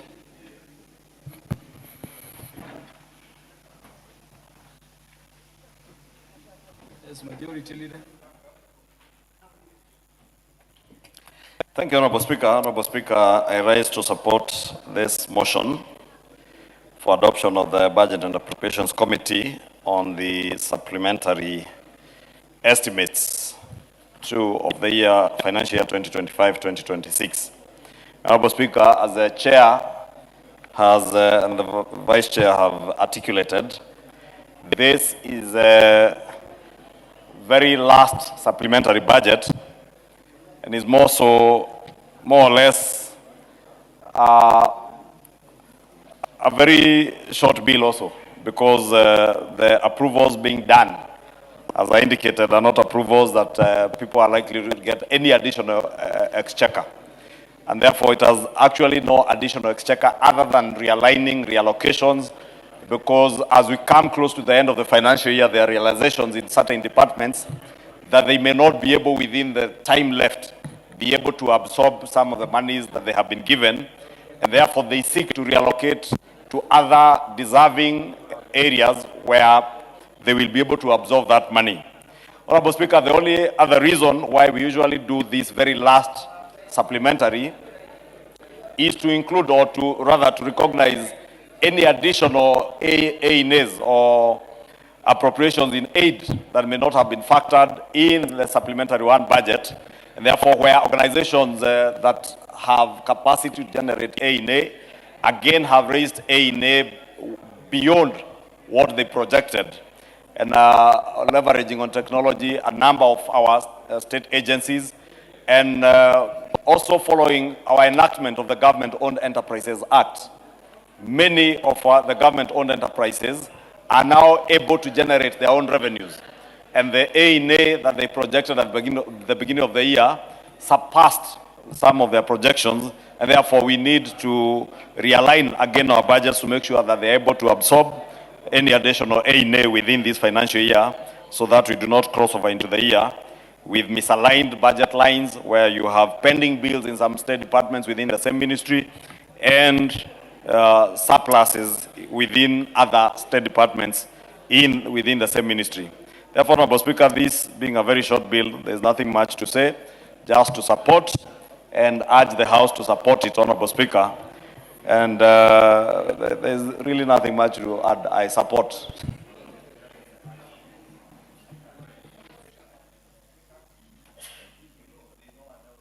The Honorable Minority Leader takes precedence. Mr. Speaker, I stand to support the report of the Budget and Appropriation Committee on the Supplementary Budget 2. Mr. Speaker, I want to commend the prudent management of finances by the Treasury. Mr. Speaker, I used to be in this House for many years, where every financial year we used to have 3, even 4 supplementary budgets. This financial year we are having only 2. And this one is very minimal, and the majority leader will agree with me. But during last parliament and the other parliament, previous regimes, we used to have supplementary 1, 2, 3. There's even a time I think we went to 4. That tells you that the people who are running the Treasury today know what they are doing. They know their work, Mr. Speaker. So, Mr. Speaker, this is the way to do. Even next financial year, we want to move maximum to 1 supplementary. Then after that, we just implement the estimates as it has been passed by the House. Mr. Speaker, these supplementaries bring disruptions to the implementation of the estimates. So, Mr. Speaker, I know a lot of needs crop up all the time in the middle of the year, but prudent financial management requires you minimize as much as you can the provisions for supplementary budgets. So, Mr. Speaker, with those few remarks, I wish to support. And yesterday, Mr. Speaker, I was out of town, and I had some personal issues. I'm told my deputy sitting here was masquerading as a minority leader, Mr. Speaker. And I was very shocked when I saw in the evening the news, I'm just holding him, because, there are no numbers here. As you are aware, ODM has gone out of Azimio. I'm trying to protect him, Mr. Speaker, and preserve him. But he's now an Amea Pembe. Now he's saying that he can be minority leader. Mr. Speaker, we cannot be led by a party with 20 members of parliament. That's very small. They cannot even be minority. They can be minority of the minorities. That is the place they can take. So next time, let us not have that kind of confusion in the House, Mr. Speaker. I am the minority leader, as you know, constitutionally, under Article 108. So, Mr. Speaker, and I'm happy the House has passed the finance bill because there was nothing in it. It was just making and simplifying tax processes in the country, Mr. Speaker. This is, if, you are still living in the days of the finance bill of 2024, then you will be stuck there forever. The country has moved on. We are now, and now you can see the war in the Middle East is ending. Iran and America are making peace. Now the prices of petroleum products will come down. Life will be fine and inflation will come down. I don't know what people are going to say next, Mr. Speaker. So with those few remarks, I just wanted to reprimand my deputy that let him not attempt to do that kind of coup next time. Otherwise, there will be consequences. I hope the answer will be checked. And if there is any such a representation on change on leadership of the minority side, it be expunged straight away because the House is clear under the Constitution on who the minority leader is. Yes.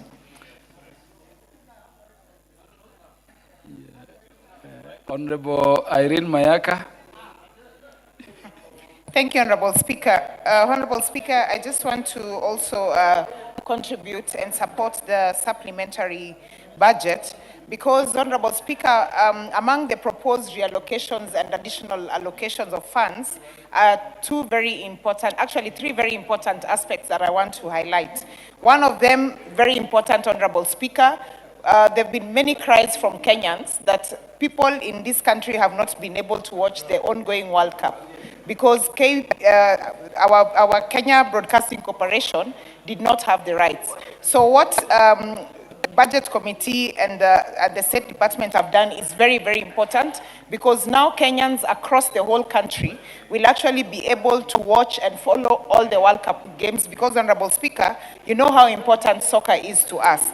Secondly, Honorable Speaker, is the additional expenditure towards preparations for our sports, especially for the upcoming AFCON, Honorable Speaker, because as we have seen the example of what has been done by the United States, Canada, and Mexico, as East Africa as well, we want to do a fantastic tournament when the AFCON comes. So allocation of this fund is very important for them to be able to prepare the stadiums and ensure that we are ready for the AFCON next year. And finally, Honorable Speaker, the other one that I really want to applaud is the additional allocation for the Nyota. Because, Honorable Speaker, we saw when the President was going around and issuing funds through the Nyota program, how helpful and beneficial this was to our young people. So an additional money towards that is very important, because for the young people who got the initial allocation and were advised that once their projects become viable, then they will get more money to also to actually increase what they're doing, then this goes very well into encouraging and ensuring that this is actually implemented. So, Honorable Speaker, I just want to applaud the Chair of Budget and the team and to support these additional allocations and reallocations of funds. I thank you. The Honorable Emmanuel Wangwe is recognized to contribute. Thank you, Honorable Speaker. Honorable Speaker, allow me to, on the onset, to appreciate the Committee on Budget and thank the Honorable Atandi for the good work he has done towards the supplementary estimates too. Honorable Speaker, I want to speak particularly on two issues. The issue of payment of teachers, especially, and facilitators of the examination. Honorable Speaker, having brought in this House the Kenya National Examination Council Amendment Act of 2015, the Honorable Speaker empowered Kenyan children not to pay examination fees towards NEC. It calls on the facilitators, Honorable Speaker, to make sure that the examinations are administered on time and examinations are not leaked.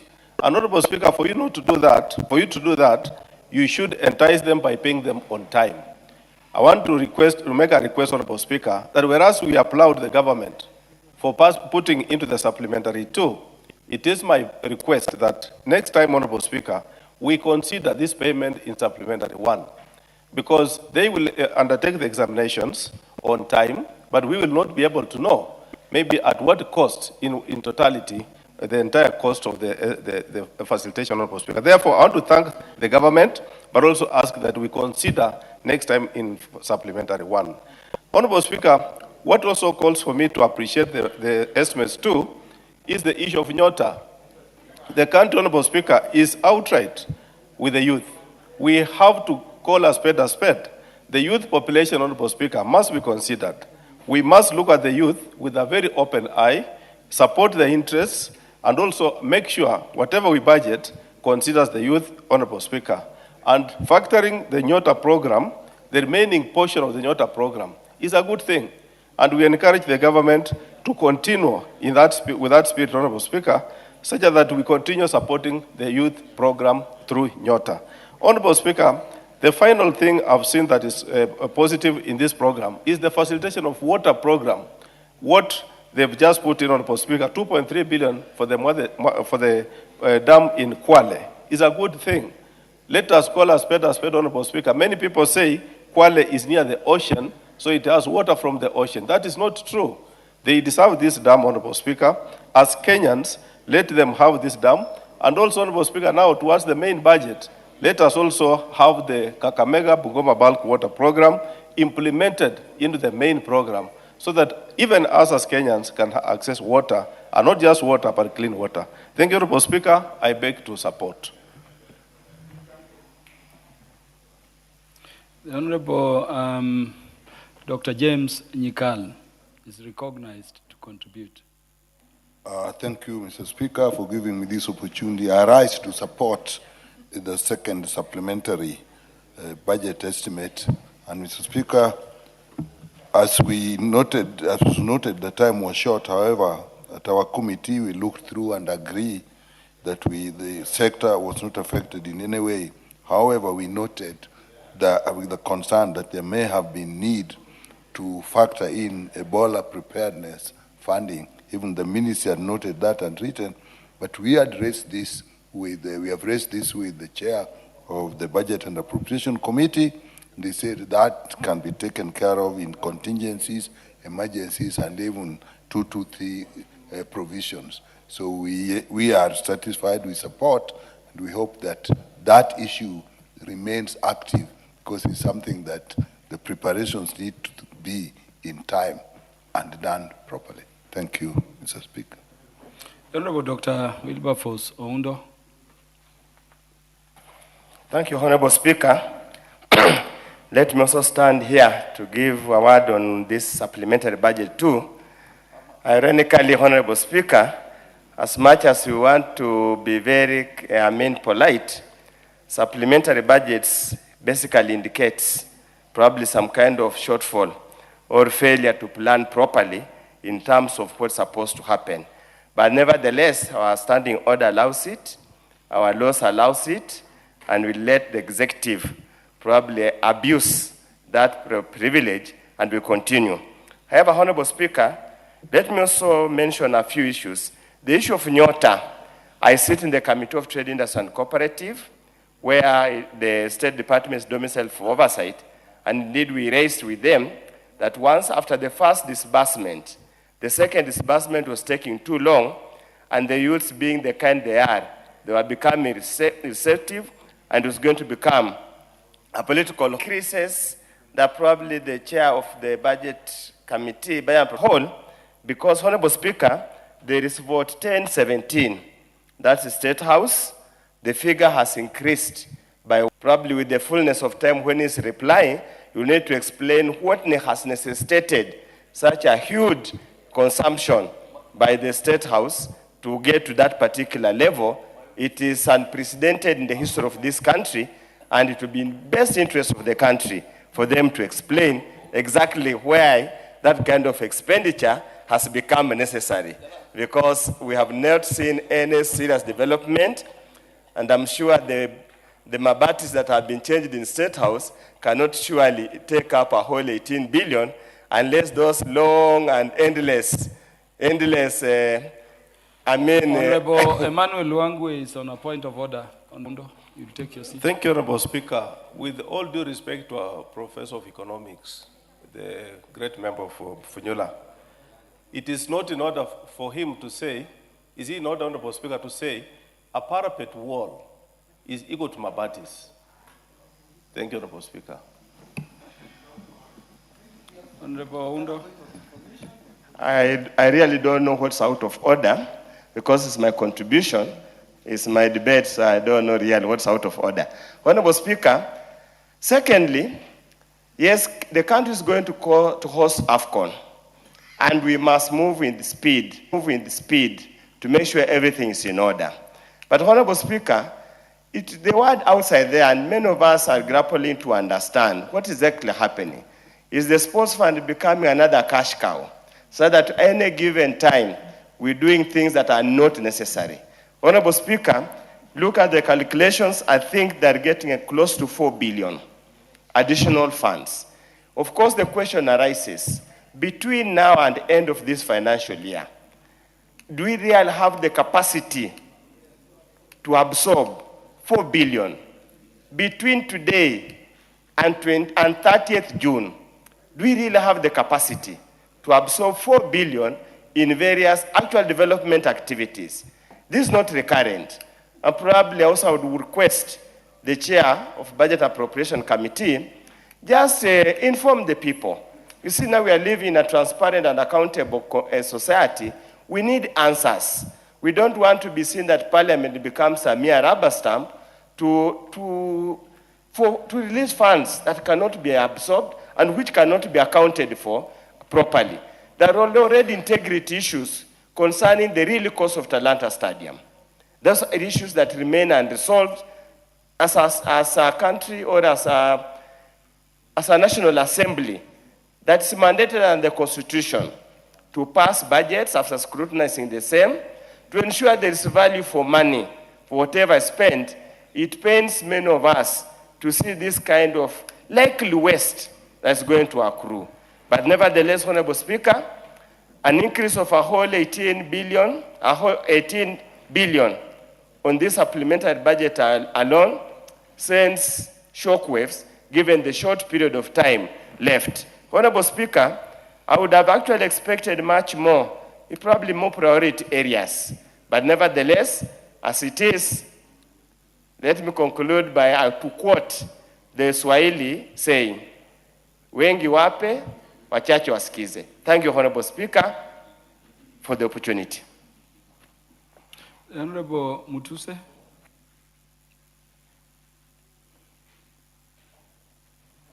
Thank you, Mr. Speaker. I rise to briefly support the report of the Budget and Appropriation Committee that I am a member of for the second supplementary. Mr. Speaker, as has been explained by the chair and the leader of the majority party, the main purpose of supplementary 2 is to align, number one, the expenditures with actual revenue collections, so that as we cross the year, our books are balanced. Number two, we are also providing funds, especially where we have development partner funded projects, and the government has its own matching fund obligation, so that the matching fund obligations are also provided for, and that we have ensured is done. In terms of the monies that are being appropriated to the Sports, Arts and Social Development Fund, and which the Honorable Dr. Aundo spoke about 4 billion shillings. I think Kenyans, because it is an era of transparency, like he has said, these are monies that have been raised from appropriations in aid in terms of the monies and fees charged through betting. And these monies are being appropriated under the Sports, Arts and Development Fund to pay already certificates that are due for some of our stadiums. The Honorable Undo, you know, you raised some fundamental issues around sports which are being responded to. Mr. Speaker, if I may repeat, the 4 billion or so that has been appropriated under Supplementary 2 to the Sports, Arts and Development Fund under the explanatory notes, and I know that Dr. Undo is capable of reading and understanding, are monies that have been collected between the period of the passage of the first supplementary and now from betting, and therefore appropriations in aid. And the monies are appropriated for purposes of paying certificates that are already due, for stadiums that are going to be used for AFCON, both for competitions and for training purposes. And the stadiums have been appended, they are part of the supplementary budget, and therefore it is wild to allege that the monies that the Sports, Arts and Development Fund is a cash cow. Mr. Speaker, I support and I urge the House, now that the mood of the House is that we are in support of the second supplementary, that, Mr. Speaker, you may find it necessary to call the mover to reply. The Honorable Jematia.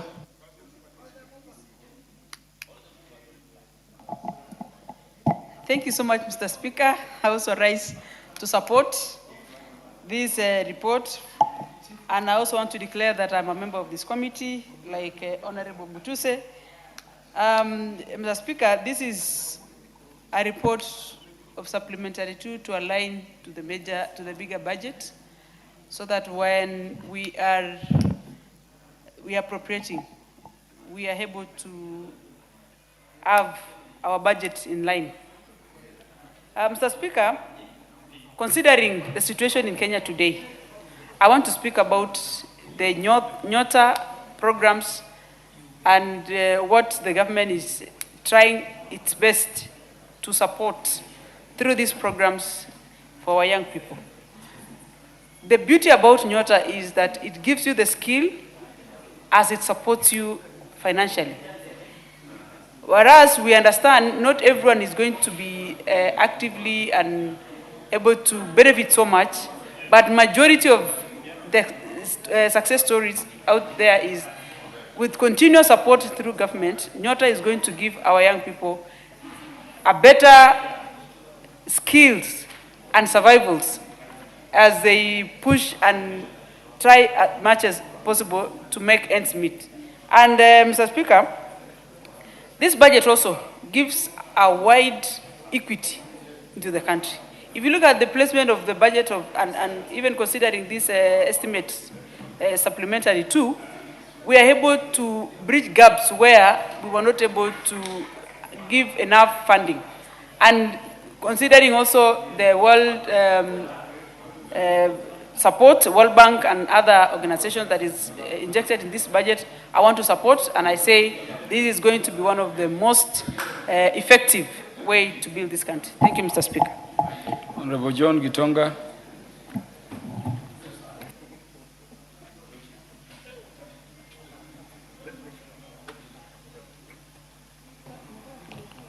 Thank you, Honorable Speaker, for the opportunity. Honorable Speaker,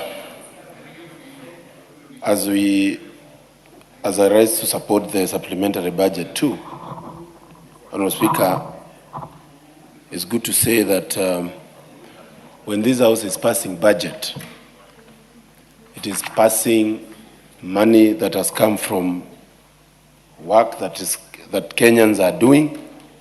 Honorable Speaker, loans that Kenyans are borrowing, sometimes with very painful interest rates, Honorable Speaker.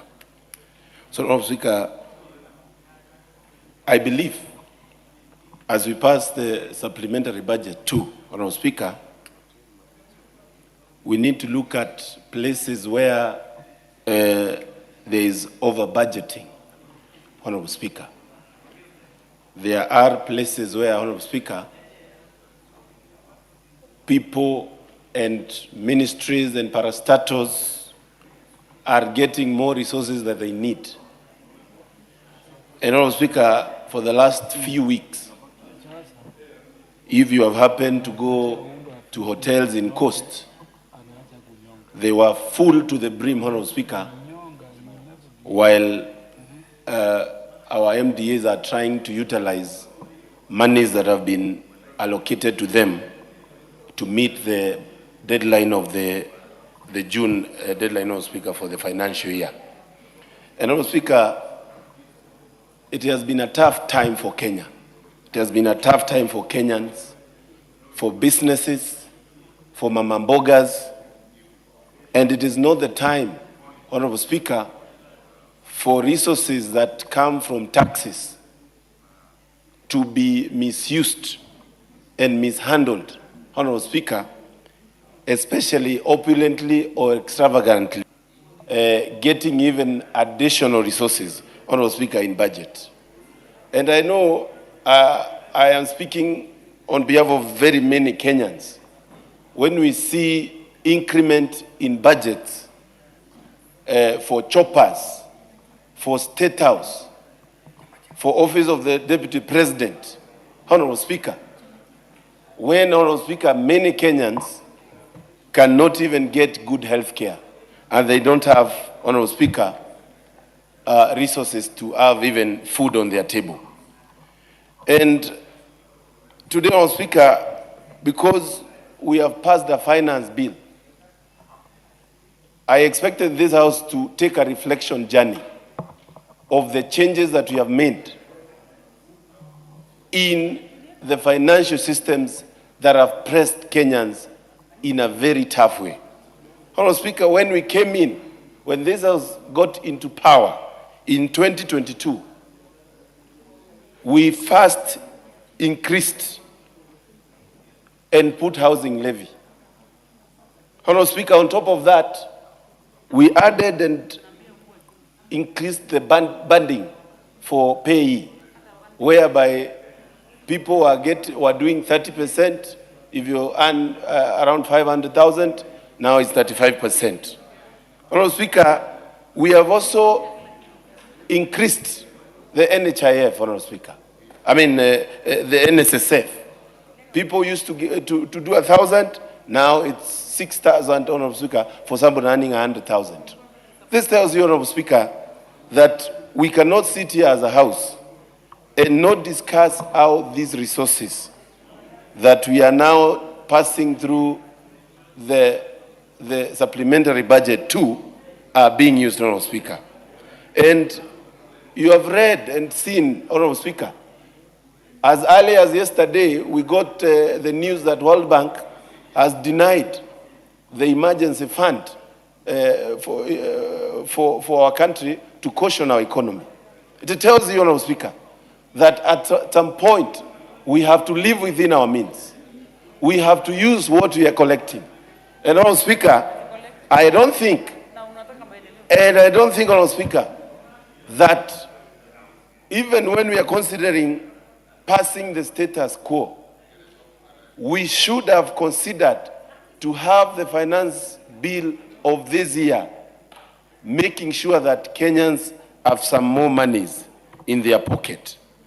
Honorable Speaker, if you look at our collection in terms of revenue, you'll find that while the normal Kenyan has had it rough with having no resources and money, extra monies to use, it is only a margin of only 500 billion in collection between 2021 to the current financial year, Honorable Speaker. It tells you, while you're increasing taxes, what Kenyans do, they readjust and deny you even more taxes. So we need to reduce and put down the government recurrent usage, and also be prudent on our resources. We need to live within our means. We need to use, Honorable Speaker, what we have. But Honorable Speaker, we know that the House as it is today, and we have seen it in the morning, Honorable Speaker, and I wish Minority Leader was here. It is not that there is a problem with the people who are against passing of the finance bill. It is only that this House, as it is constituted today, the minority and the majority side are speaking the same language. When the majority says something, minority supports. Honorable Speaker, that is not how this House was constituted to work. It was Honorable Mukunji. Order, Honorable Mukunji. Honorable Mukunji, we are debating the matter under order number 14. It's a motion for consideration of the supplementary estimates 2 for the financial year 2025-2026. Could we just go back there? Honorable Speaker, I have not left my trail of contribution. Yeah, Honorable Speaker. Honorable Mukunji, the majority leader is on a point of order. Honorable Speaker. Just take your seat, Honorable Mukunji. Honorable Speaker, first let me thank you for guiding the member for Manyata, Honorable Mukunji. But now that he mentioned me and the minority leader, that if he says something, I must support, or if I say something, he must support. Just to inform the member that this is a house of debate. And you debate based on your understanding of issues. And therefore, if I understand there is something good in a bill to support, and my colleague, let me not even mention my colleague, the minority leader, Honorable Mukunji himself, sees there is something good to support, or he said it's good to support, I will support. But you see, Honorable Speaker, the problem is that some of us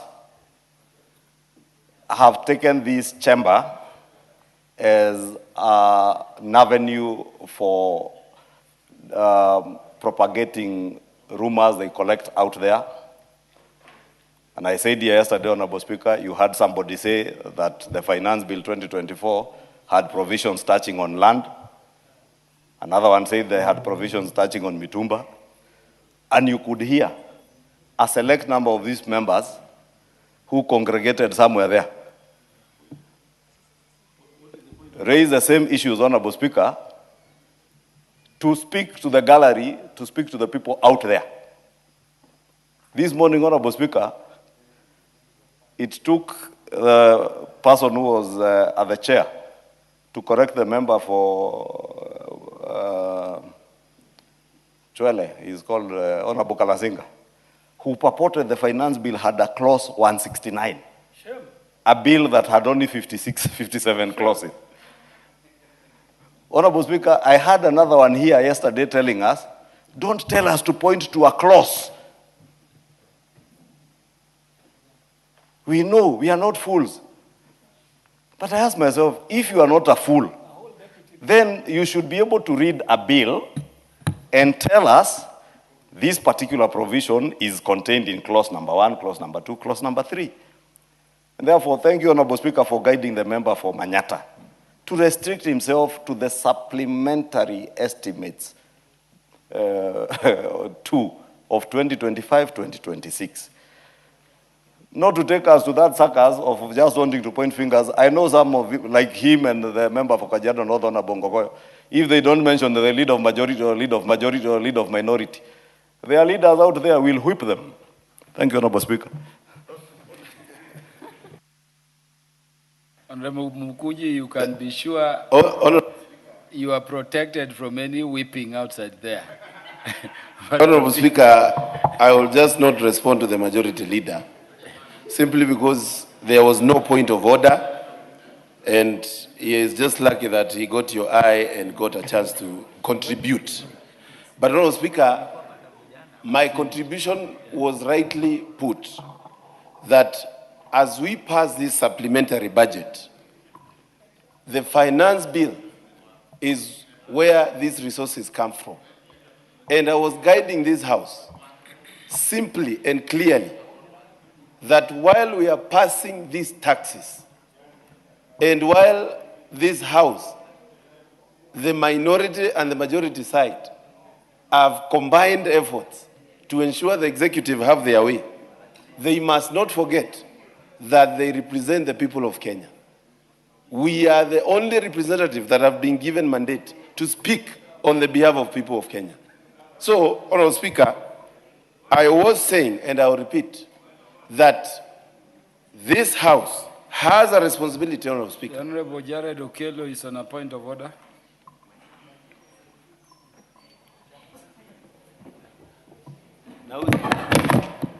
Honorable Speaker, I thank you for the opportunity, and I would want to correct this notion that only those who oppose the government speak for the people. Honorable Speaker, when a government is formed, be it those who voted for that government or those who opposed that government at the ballot, it then becomes one universal government for the day, Honorable Speaker. And to delude people into believing that there is a section that can only represent the wishes of the people to the detriment of those who are also in this House but are supporting the cause of government is misplaced, Honorable Speaker. Honorable Speaker, we have constantly, right from the onset, seen a kind of desperation here where there are people trying to whip up emotions of the Kenyan citizenry so that whatever they have planned, be it on the 25th, 26th, I don't know when, that it must have to be achieved by giving the wrong information to the populace out there, Honorable Speaker. We have a document that all of us have read. We do know that the government must also run its programs, Honorable Speaker, and it is not only restricted to the Republic of Kenya. Every government must mop up funds to run programs, be it recurrent expenditure and development, Honorable Speaker. And when we have a document such as this that is before us, it has to be read with a tooth comb and critique where necessary, but only basing on facts and not conjecture, Honorable Speaker. And therefore, it behoves all of us in this House who represent the wishes and the plight of the people out there to be factual. And that also helps our people make a deliberate decision, be it those who are in this House and those who are outside this House, Honorable Speaker. So I implore upon each and every individual here to restrict themselves to the confines of this document without necessarily being extreme. I hope you will have your time, honorable members, that we do not have to be extra, you know, without necessarily understanding the depth and the width of the document that is before us, Honorable Speaker, and I thank you for the opportunity. Yeah, Honorable Mukuji, you have 1 minute to tell. Honorable Speaker, all these interruptions, you can see clearly, they are meant to just dissuade the alternative voice in this House. But Honorable Speaker, I'll still insist, and I've said we are not only the representatives, but sometimes, Honorable Speaker, you have to remind this House. Honorable Speaker, in 2024, this House passed the finance bill. And everybody is aware that the population, almost 90% of this nation, was against that finance bill. It is the president actually that said he's not going to sign. And this House had passed it. And Honorable Speaker, we cannot ignore this fact that at some point you have to remind the people that they are representative of the people out there. But Honorable Speaker, because I'm concluding, as we pass, we need to see and ensure that we don't over budget for some offices, so that we ensure Kenyans get value for money and we put our monies where our mouths are as Kenyans. We don't need to have an increment in budget in places where actually almost sevenfold when you consider from 2021 to almost 2026. Honorable Wandeto, MP for Tetu, Honorable Geoffrey Wandeto. Thank you, Mr. Speaker. I would also like to contribute to these supplementary estimates, which seeks to increase the overall budget from 2.913 trillion to about 2.931 trillion, an increase of 18 million shillings. And Mr. Speaker, the concern of every Kenyan is that out there, people are struggling to put food at the table. People are struggling to fuel their vehicles with the current increases in fuel and the attendant cost of living. And Kenyans have generally been crying that they wish to see a government that is more responsible when it comes to expenditure, a country that lives within its means. Mr. Speaker, we have continuously seen what I would call an expansionist budget over the last few years, moving, I think, from a low of 1.8 trillion, I think that's where Kibaki left us, now to 4.8 trillion. And Mr. Speaker, a lot of this is coming with two costs. One, the widening budget deficit, which this year, and I know we are not speaking about this year's budget, is estimated to move to about 1.2 trillion shillings. And also the increased debt burden to the country. And I feel, Mr. Speaker, we could be doing a lot of things at the expense of the future generations of this country. And so as responsible leaders, Mr. Speaker, it is important that even as we think through the budget estimates, even as we think through the expenditure for this country, that we spare a thought for the ordinary Kenyan, and that we also apply our money to the areas that directly benefit our people. Looking at where the 18 billion is going, it's difficult, Mr. Speaker, to really speak to some measurable, direct benefits to the common mwananchi. We could make the president more comfortable at a better state house. We could build bigger stadiums, which are coming at a very huge cost in this country. But to what extent is that really benefiting Wanjiku, as we always talk about, the common mwananchi? Mr. Speaker, the other issue is our absorption capacity. Again, you find at the end of every financial year, you have money that was appropriated, but that has not been spent. So we also long for the day the chairman of the budget committee will come with a supplementary budget that is reducing. Because every time we see is an increase from the last, from the last estimate. When will we come and tell Kenyans that now we are ready to cut our cloth, according to our size? We are ready to live within our means, and that we are ready to start making sacrifices on some of these non-essential items. I've seen the office of the deputy president has been added 100 million shillings. This is the same office that was that we were told, has overshot its transport budget because of the number of choppers that it has to hire or the frequency of those choppers. This is because we've also been told by the Anti-Corruption Commission that approximately 2 billion shillings, 2 to 3 billion shillings is stolen every day. So again, when I look at the 18 billion, is this theft for 1 week? Because if we are going to pass money, then it is stolen in a week's time. Because if 2 billion, if 3 billion is stolen every day, the 21 billion will be stolen in exactly 1 week. So, Mr. Speaker, we need to think about some of these things. I brought to this house, Mr. Speaker, last week, and Mr. Speaker, I brought to this house. You can protect me from. Okay. Thank you, Honorable Speaker. Honorable Speaker, will I be in order to ask my very good colleague, the CPA, Wandeto, to also mention that that statistic is statistics as per the former president, Honorable Uhuru Kenyatta. Thank you, Honorable Speaker. Thank you. I can answer my chairman.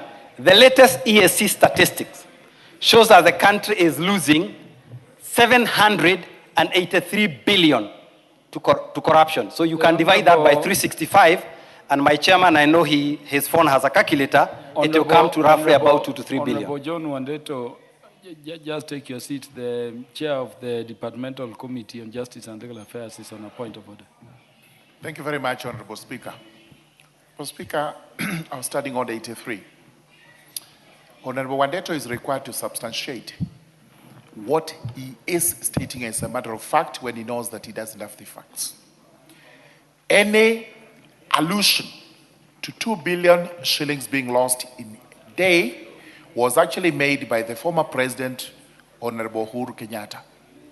We have not had any other report whatsoever from anywhere howsoever that we are losing money on a daily basis and at what rate. So if he's drawing an analogy with that statement, he has to say so. If he states it as a matter of fact, we require substantiation because we do not have any facts of any allegation that we are losing 2 billion shillings, less or more per day, as he alleges. Mr. Speaker, allow me to move on. And, Honorable Wandeto, let me read for you the provisions of Standing Order number 91. At Sub-Order 1, it says, a member shall be responsible for the accuracy of any facts which the member alleges to be true and may be required to substantiate any such facts instantly. You've just mentioned that the country is losing 2 to 3 billion. Would you substantiate so that we go over the matter? Yes, I would invite Honorable Murugara after this. He can come and I can show him the latest ESCC report. The latest ESCC report is also online. Honorable Wandeto. It is also online. Honorable Wandeto, whatever you say before the floor is not for... So, Mr. Speaker, can I offer to bring the data? Don't interrupt the speaker. Did you hear the word instantly? And that is what you are being required to do. If you cannot substantiate instantly, you withdraw that statement and you make it when you have the substantiation. Thank you, Mr. Speaker. Mr. Speaker, like I promised, I'll bring the data. So for now, let me withdraw the allegation, but I will come back to this House to bring the report. Because I know... No, that is very much in order. This is a setup. But, Mr. Speaker, more importantly... Members, that is 2 very weeks ago, much in order. last week... No, just a minute. That statement is withdrawn, and let it be expunged from the record. Honorable Wandeto retains his right as a member to make that claim as and when in the future he will be able to substantiate. We will be able to substantiate, Mr. Speaker. But it would also not be honest for this House to say there is no corruption, wastage of public resources in this country. But we will deal with that data. But Mr. Speaker, more importantly, last week when we were debating the estimates for the 2026-2027 financial year, I brought to this House proposals, or I had proposed a reduction of the budget by 91 billion. Those proposals, Mr. Speaker, seems to have been lost somewhere. The Honorable Atandi and now are still looking for them, and maybe at the right time we'll be able to spend them.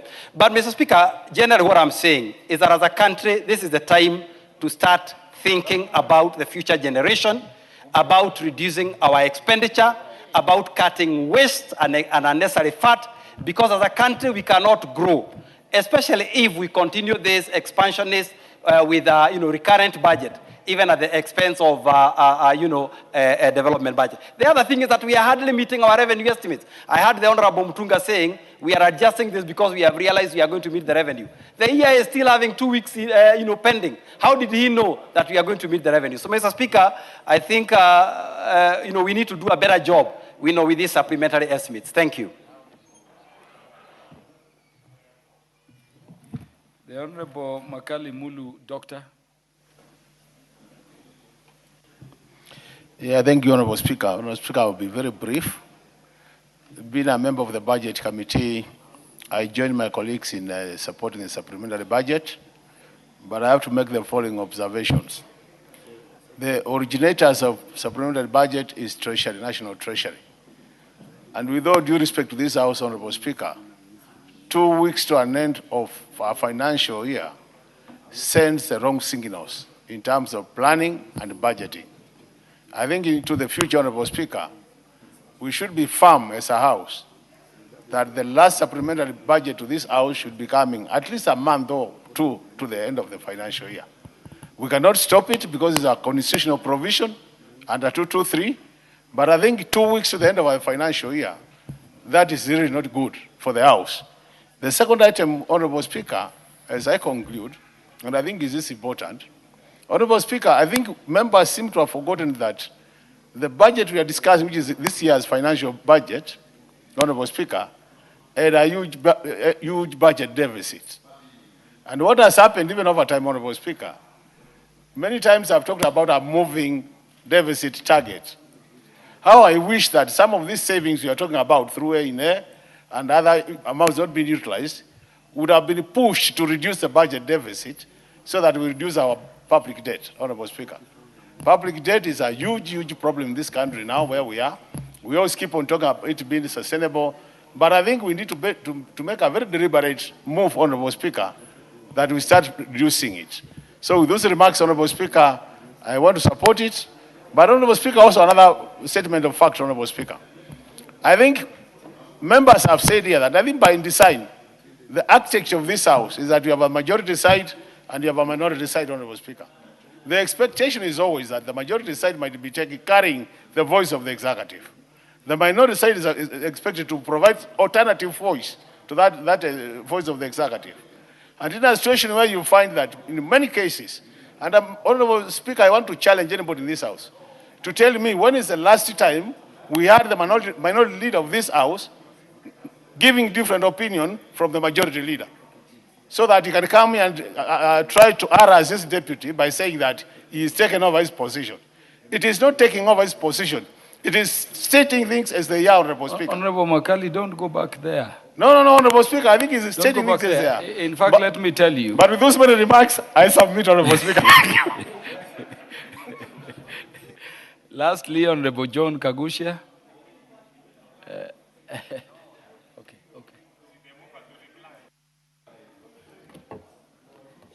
Thank you, Honorable Speaker. I want to make my contribution to this supplementary budget.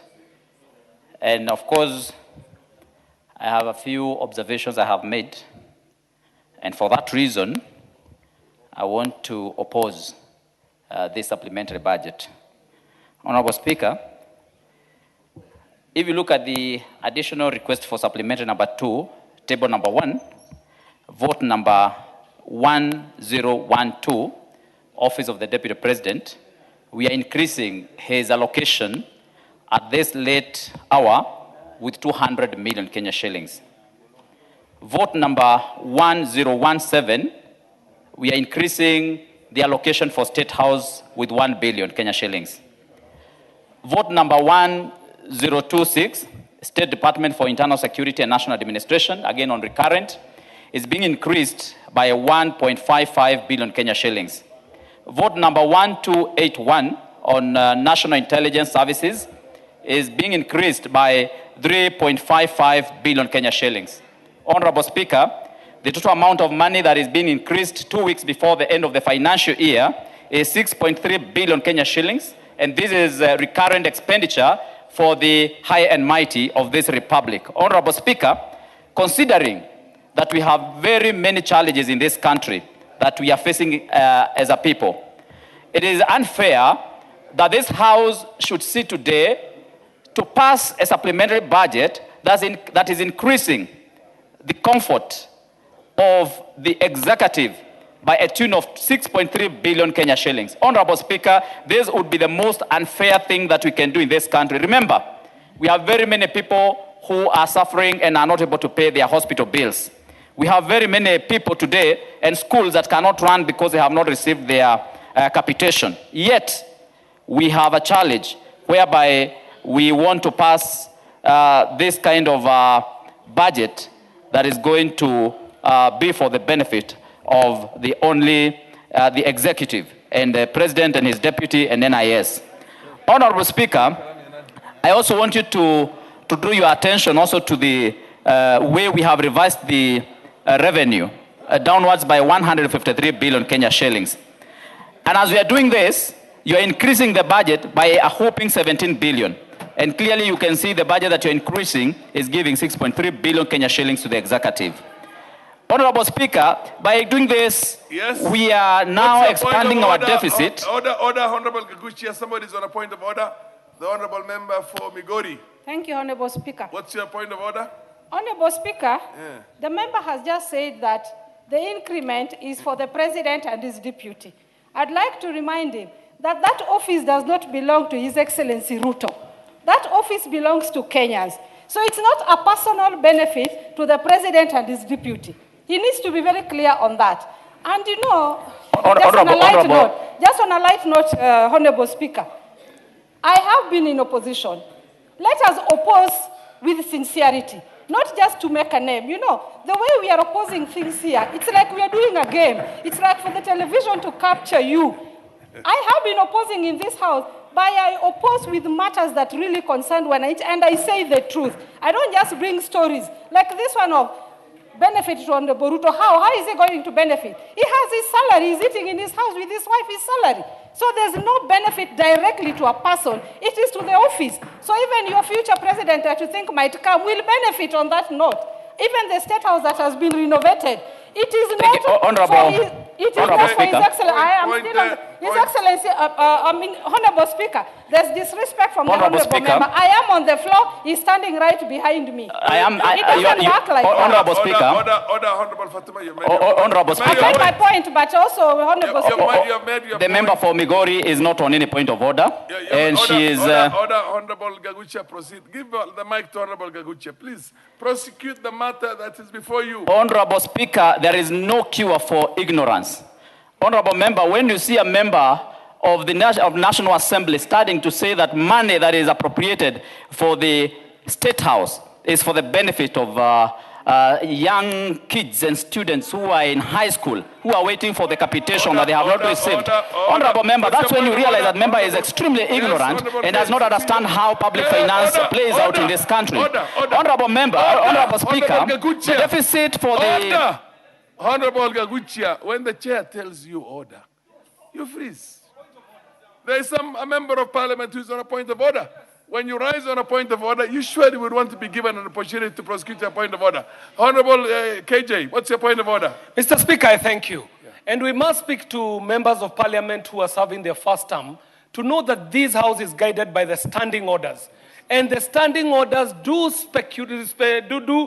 talk about the manner of language that should be used, especially when addressing a fellow member. The lady that was on the floor is a lady elected by her people. And there is no way the people of Migori can elect an ignorant person to parliament. Mr. Speaker, there is a language that cannot be used among members in the House. And this must be withdrawn, Mr. Speaker. And the discipline must be restored in this House so that we bring back the respect of this House so that it is not a shouting banter in the market. Mr. Speaker, that is very well specified in our standing orders, and if Honorable Gagushia does not know which standing order it is, I can refer to him by standing order and the number of the standing order. He ought to withdraw and apologize to the Honorable member and the people of Migori. We do not have ignorant people in this House, Mr. Speaker. I do thank you. Order, honorable members, order. Honorable member is on a point of order, and the chair is going to rule. Honorable Kaguchia, you indeed use the word ignorant to describe the honorable member of parliament. Order. I am the chair. He is managing the house.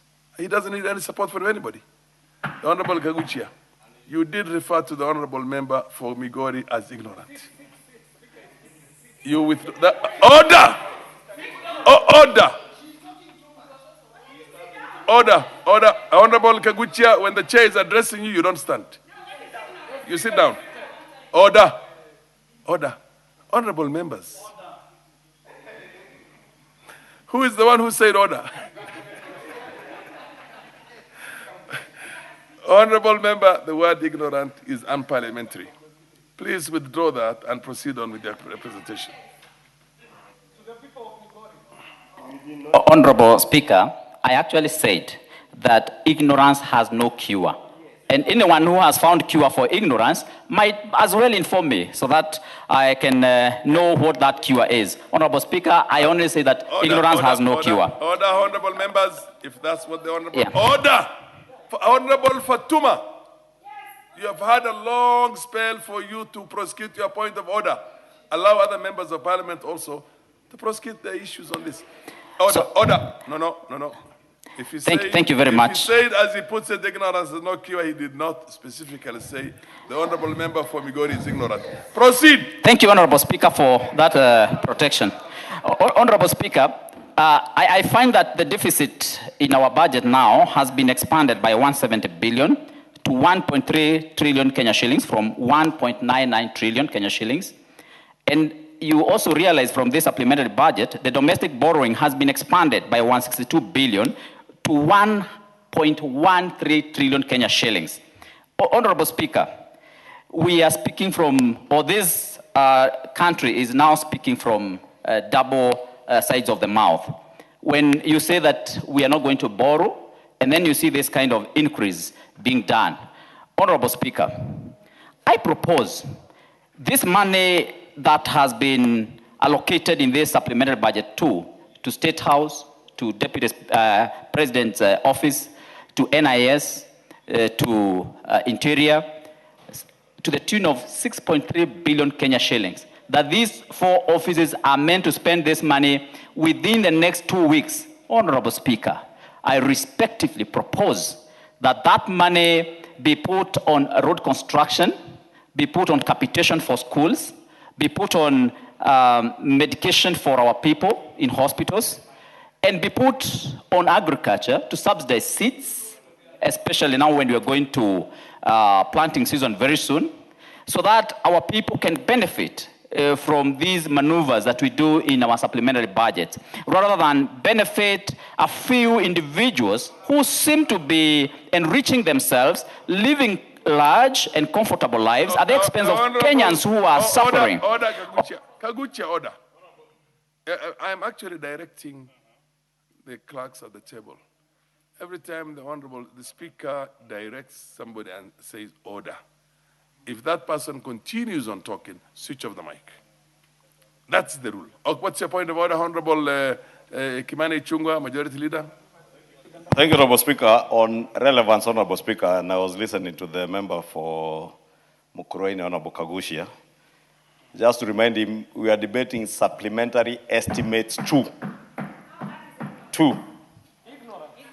And if indeed it is true, ignorance has no cure, I don't know how we may cure some of what we are seeing in the House when you purport that you can now move money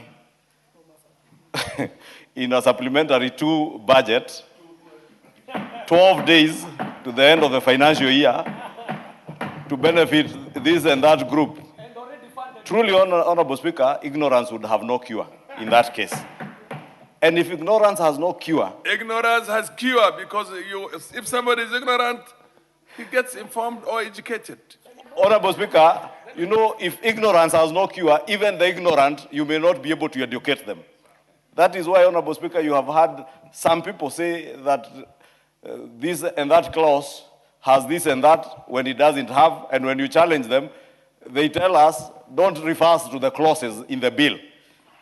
I just want the member for Mukurweini to remain relevant to the debate, cognizant that this is supplementary estimates 2, not supplementary estimates 1. At the end of the financial year, 12 days to the end of the financial year. And if you bother to listen to the chair of the Budget and Appropriations Committee, most of these are realignments and reallocations towards the close of the year so that you do not leave gaps in one state department against the other. There is no additional expenditure.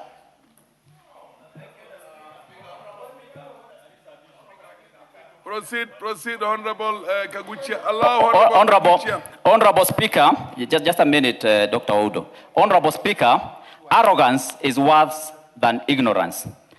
Honorable Speaker, this executive and this government has been misleading Kenyans by using Article 223 of the Constitution to spend money without approval of this House and come last minute, right either, Honorable Speaker. Why can't we be spending this money in the right areas of our economy? And so,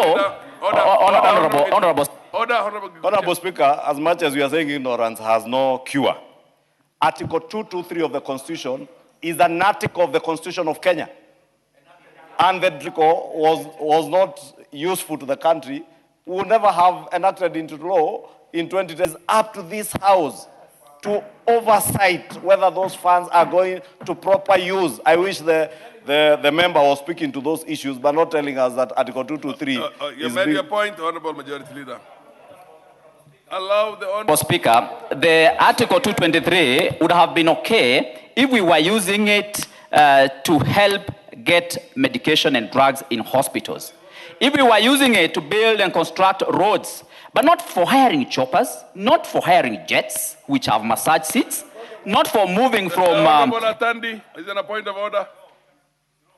The chair of the Budget Committee. Honorable Speaker, I know I will have my chance to respond when I'll be... But for this particular... You cannot inform the House. Do you wish to inform I wish to inform the Honorable Kaguchia.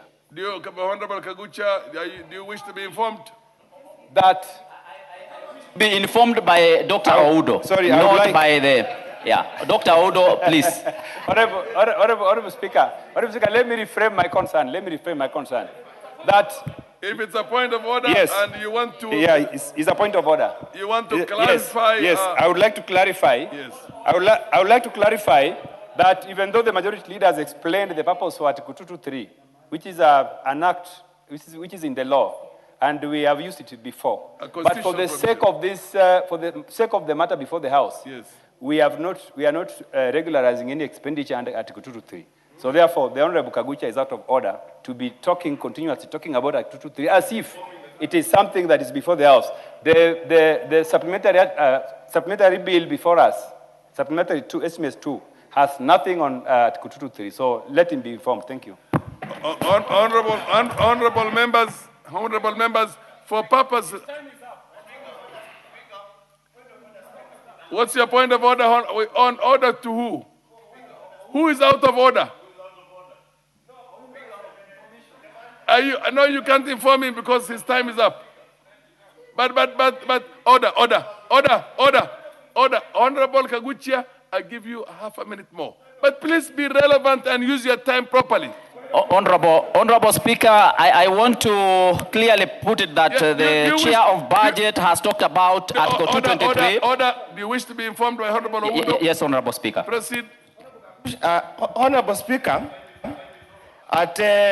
when the Honorable Majority Speaker, Majority Leader was indicating, he misled the House. This particular supplementary budget has got an increase of 18 billion above what was approved in this House. Just wanted to go on record so that I inform him, because he was given wrong information. This supplementary budget has an increase of 18 billion and is stated here in order number 14 of today's stand order paper. Thank you, Honorable Speaker. Thank you, Honorable Oudo, for the information. Honorable Speaker, you can see the hypocrisy and the... Order, prosecute your... Honorable Speaker, the point is that the majority leader is the one who alluded to Article 223, what the budget chair is talking about. Honorable Speaker, the point is that we have 6.3 billion Kenya shillings that is being proposed in this supplementary budget for the 4 higher offices in this country. And that is what we are opposing, and that is what we are saying. We must remove this money and give it to the children of this country, use it to buy drugs, use it to construct roads, Honorable Speaker, because it is not right that we use a whopping 200 million Kenya shillings in the office of the Deputy President, a whopping 1 billion Kenya shillings in the State House, 1.55 billion Kenya shillings in the internal security, and in the National Intelligence Services, 3.55 billion Kenya shillings. Honorable Speaker, this is wrong, and Kenyans must know how their money...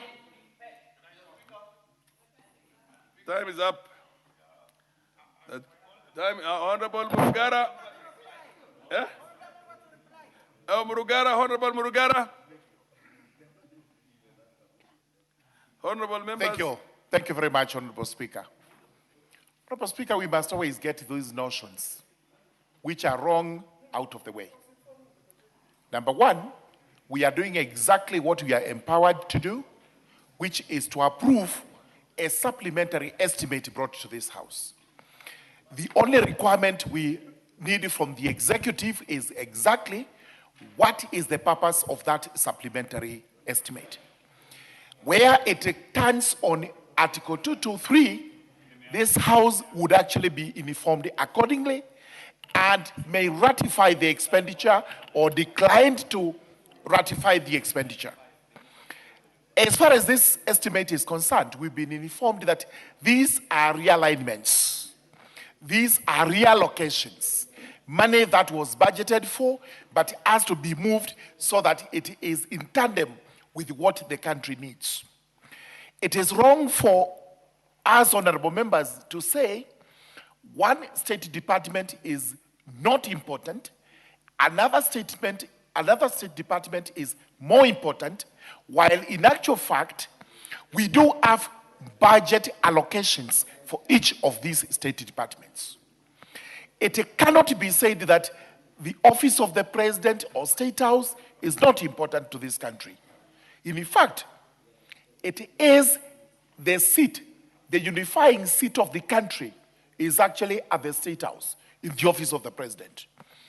You can imagine how it would be if we were to treat that office with the contempt, as some members are trying to do, purely because they feel it is not in line with their political inclination.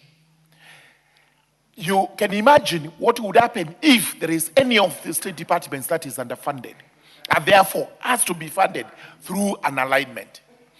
As far as this is concerned, we have pointed out that internal security is an important facet of the country. This is where we find our security agencies, internal, and this money is going towards our police force, our GSU, and all those ones who provide us with internal security. NIS, there's no way this country can survive without NIS. We would be foolish if we did that, because we would be caught here unawares, not knowing what is happening in our own country. We've talked about other very important factors which are not being mentioned, like the Nyota program. A turning point would dispute the fact that the Nyota program is one of the most important programs in our country. Ask any other youngster who has benefited from this. And as they continue to benefit, because money is coming up in tranches, we cannot vote because a supplementary has come in to say some money has to be allocated to these youths. Therefore, we are doing what we are mandated to do under our constitution today. Ours is either to agree or disagree, but not to make proposals say that as we speak today, there is no money budgeted for health. While we know there is a budget for that at the national level, we have a budget for that at the county level. You cannot say roads are not budgeted for. In fact, it is inappropriate for this debate because there is a budget for roads here and at the county level. So, sincerely speaking, what we are doing today is to confine ourselves to what has been introduced by the Budget and Appropriations Committee. And thank you very much, Honorable Atandi, because you went through this very quickly, absolutely, so that you can align it with what the House requires.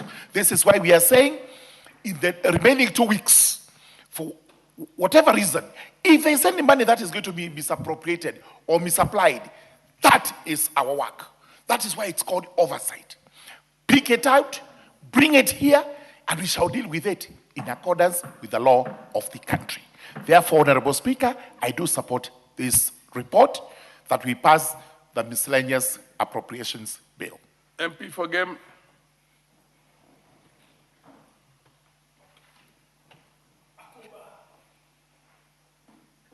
Thank you, Mr. Speaker. I rise in support of the motion. I know my colleagues who have had contrary opinion. I've targeted the presidency, the deputy president's office, and NIS. And what is important, the president is so important for the country. And that's why the president of the Republic of Kenya today is in a meeting with the G7 when all African presidents are in Africa here and talking on behalf of the continent. And more importantly, if you talk about National Intelligence Service, gentlemen, all of us, we are here safe and guarded because of the support of that agency. And that money is not for an individual, it's for the agency. So we should be wary of what we say because the public is watching us as leaders. But having said that, Mr. Speaker, I rise on point of order 95. Speaker, again. Order. MP for Game, order. MP for order. The honorable members, why do you want to usurp or usurp the powers of the Speaker? Order. Honorable CNN, the Speaker does not need any assistance from you. Being a first-timer, and somebody has been here and came into Parliament in 1992 and has been a Deputy Speaker, what assistance does he need from you? Anyway, order. For the knowledge, for the information of all the members who are either first-timers or do not understand. You can only rise on standing order number 95. If you have not contributed to that motion yourself, number one, and not as part of a contribution.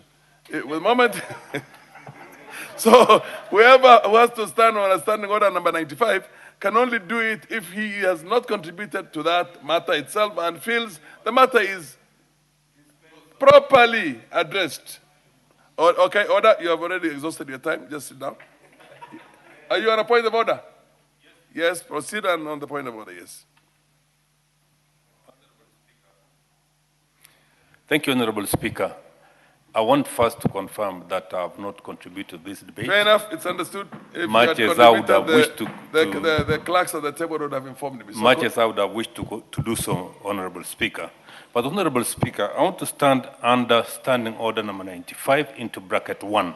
I've listened carefully to my colleagues, and, Honorable Speaker, it looks like we are exhausting substance, and it is my proposal, Honorable Speaker, that the mover be called upon to reply. Thank you, Honorable Speaker. Yes. Honorable members. Order, honorable members. I now want to put the question that the mover be called upon to reply. As many of the people say aye. Aye. As many of the people say nay. Nay. The ayes have it. Thank you. Thank you, Honorable Speaker. Honorable Speaker, let me first of all thank members for the robust debate that has happened on the supplementary estimates too. Honorable Speaker, I did not expect a lot of interest on this bill, but I'm grateful for the members. You have indeed demonstrated that this is indeed a budget-making house. Honorable Speaker, I just want to allay fears from members, some of the members who are questioning some of the allocations. Principally, Honorable Speaker, there are very, very, very important allocations that we are approving in this bill. First of all, Honorable Speaker, if you look at the allocations under sports, all of us are aware that we are soon going to host the AFCON, the African Cup of Nations. Honorable Speaker, this will require that the country is well prepared. We need to prepare the training grounds where the various teams are going to train. We also need to complete the stadiums where we are going to host the matches. Honorable Speaker, the funds that belong to the Sports, Arts and Social Development Fund are funds which we collect from betting. In the recent past, because of the interest in sports, this fund has continued to grow. And in fact, the collections surpassed what we had budgeted, we had approximated when we were doing the revenue estimations. So in the process, we have been able to raise more revenue, and this is the revenue that we want to direct to the completion of these stadiums so that we are indeed ready to host the matches. Honorable Speaker, we have allocations to Nyota. These are donor funds, Honorable Speaker, and donors are ready to disburse the funds as soon as we have passed the estimates. Honorable Speaker, there are just about 2 billion allocated to security operations. Honorable Speaker, members of Parliament, let us be aware that we should never compromise on the security of our country, and that should there be an incident that is ugly, we will be told that we did not appropriate resources to do the same. And therefore, I really would not support members who are saying that allocation to security is unnecessary. Yet we all want security. Even when we get out of Parliament, we will want to be safe. Therefore, Honorable Speaker, this House should always support funds going for our security. Honorable Speaker, there was an uproar here when we were passing the main estimates for 2026, 2027, that the arrears for invigilators who supported the exams had not been factored in the budget. I want to confirm, Honorable Speaker, that in these supplementary estimates, we have 1.5 billion which is going to be used to sort out the arrears of those teachers who supported the invigilation process when our students were doing exams. Honorable Speaker, this supplementary is very tiny. This country is running a budget of over 4.3 trillion. So an amendment of about 18 billion is not something that should cause us to behave as if the country is going to lose so much when we pass these limited adjustments. Honorable Speaker, with those many remarks, I would like to move and I would like to reply. And I would like to reply and ask, sorry, thank you. I would like to reply, thank you.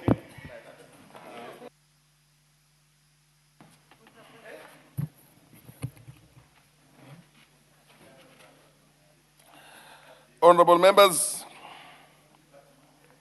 I now put the question that this House adopts the report of the Budget and Appropriations Committee on its consideration of the second supplementary estimates for the financial year 2025-2026, laid on the table of the House on Wednesday, the 17th June, the year 2026, and pursuant to Section 39 of the Public Finance Management Act, Cap 412A, and Standing Order number 243. 1, Roman 1, approves an increase of the current expenditure for the financial year 2025-2026 by Kenya shillings 7,619,000,000 in respect of the votes contained in the first schedule.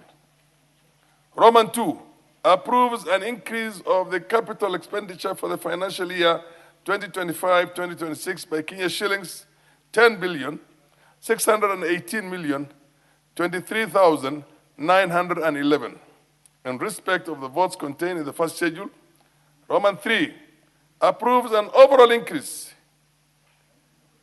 in the total budget for the financial year 2025-2026 by Kenya shillings 18 billion 237 million 23,911 in respect of the votes contained in the first schedule, and Roman 5 makes financial recommendations as contained in the third schedule. Will as many of the opinion say aye? Aye. Will as many of the contrary opinion say nay? Yes. The ayes have it. Next order. Order number 15, the Plant Protection Bill, National Assembly Bill number 28 of 2025. Second reading. Majority Leader, would you want to move that or you want it?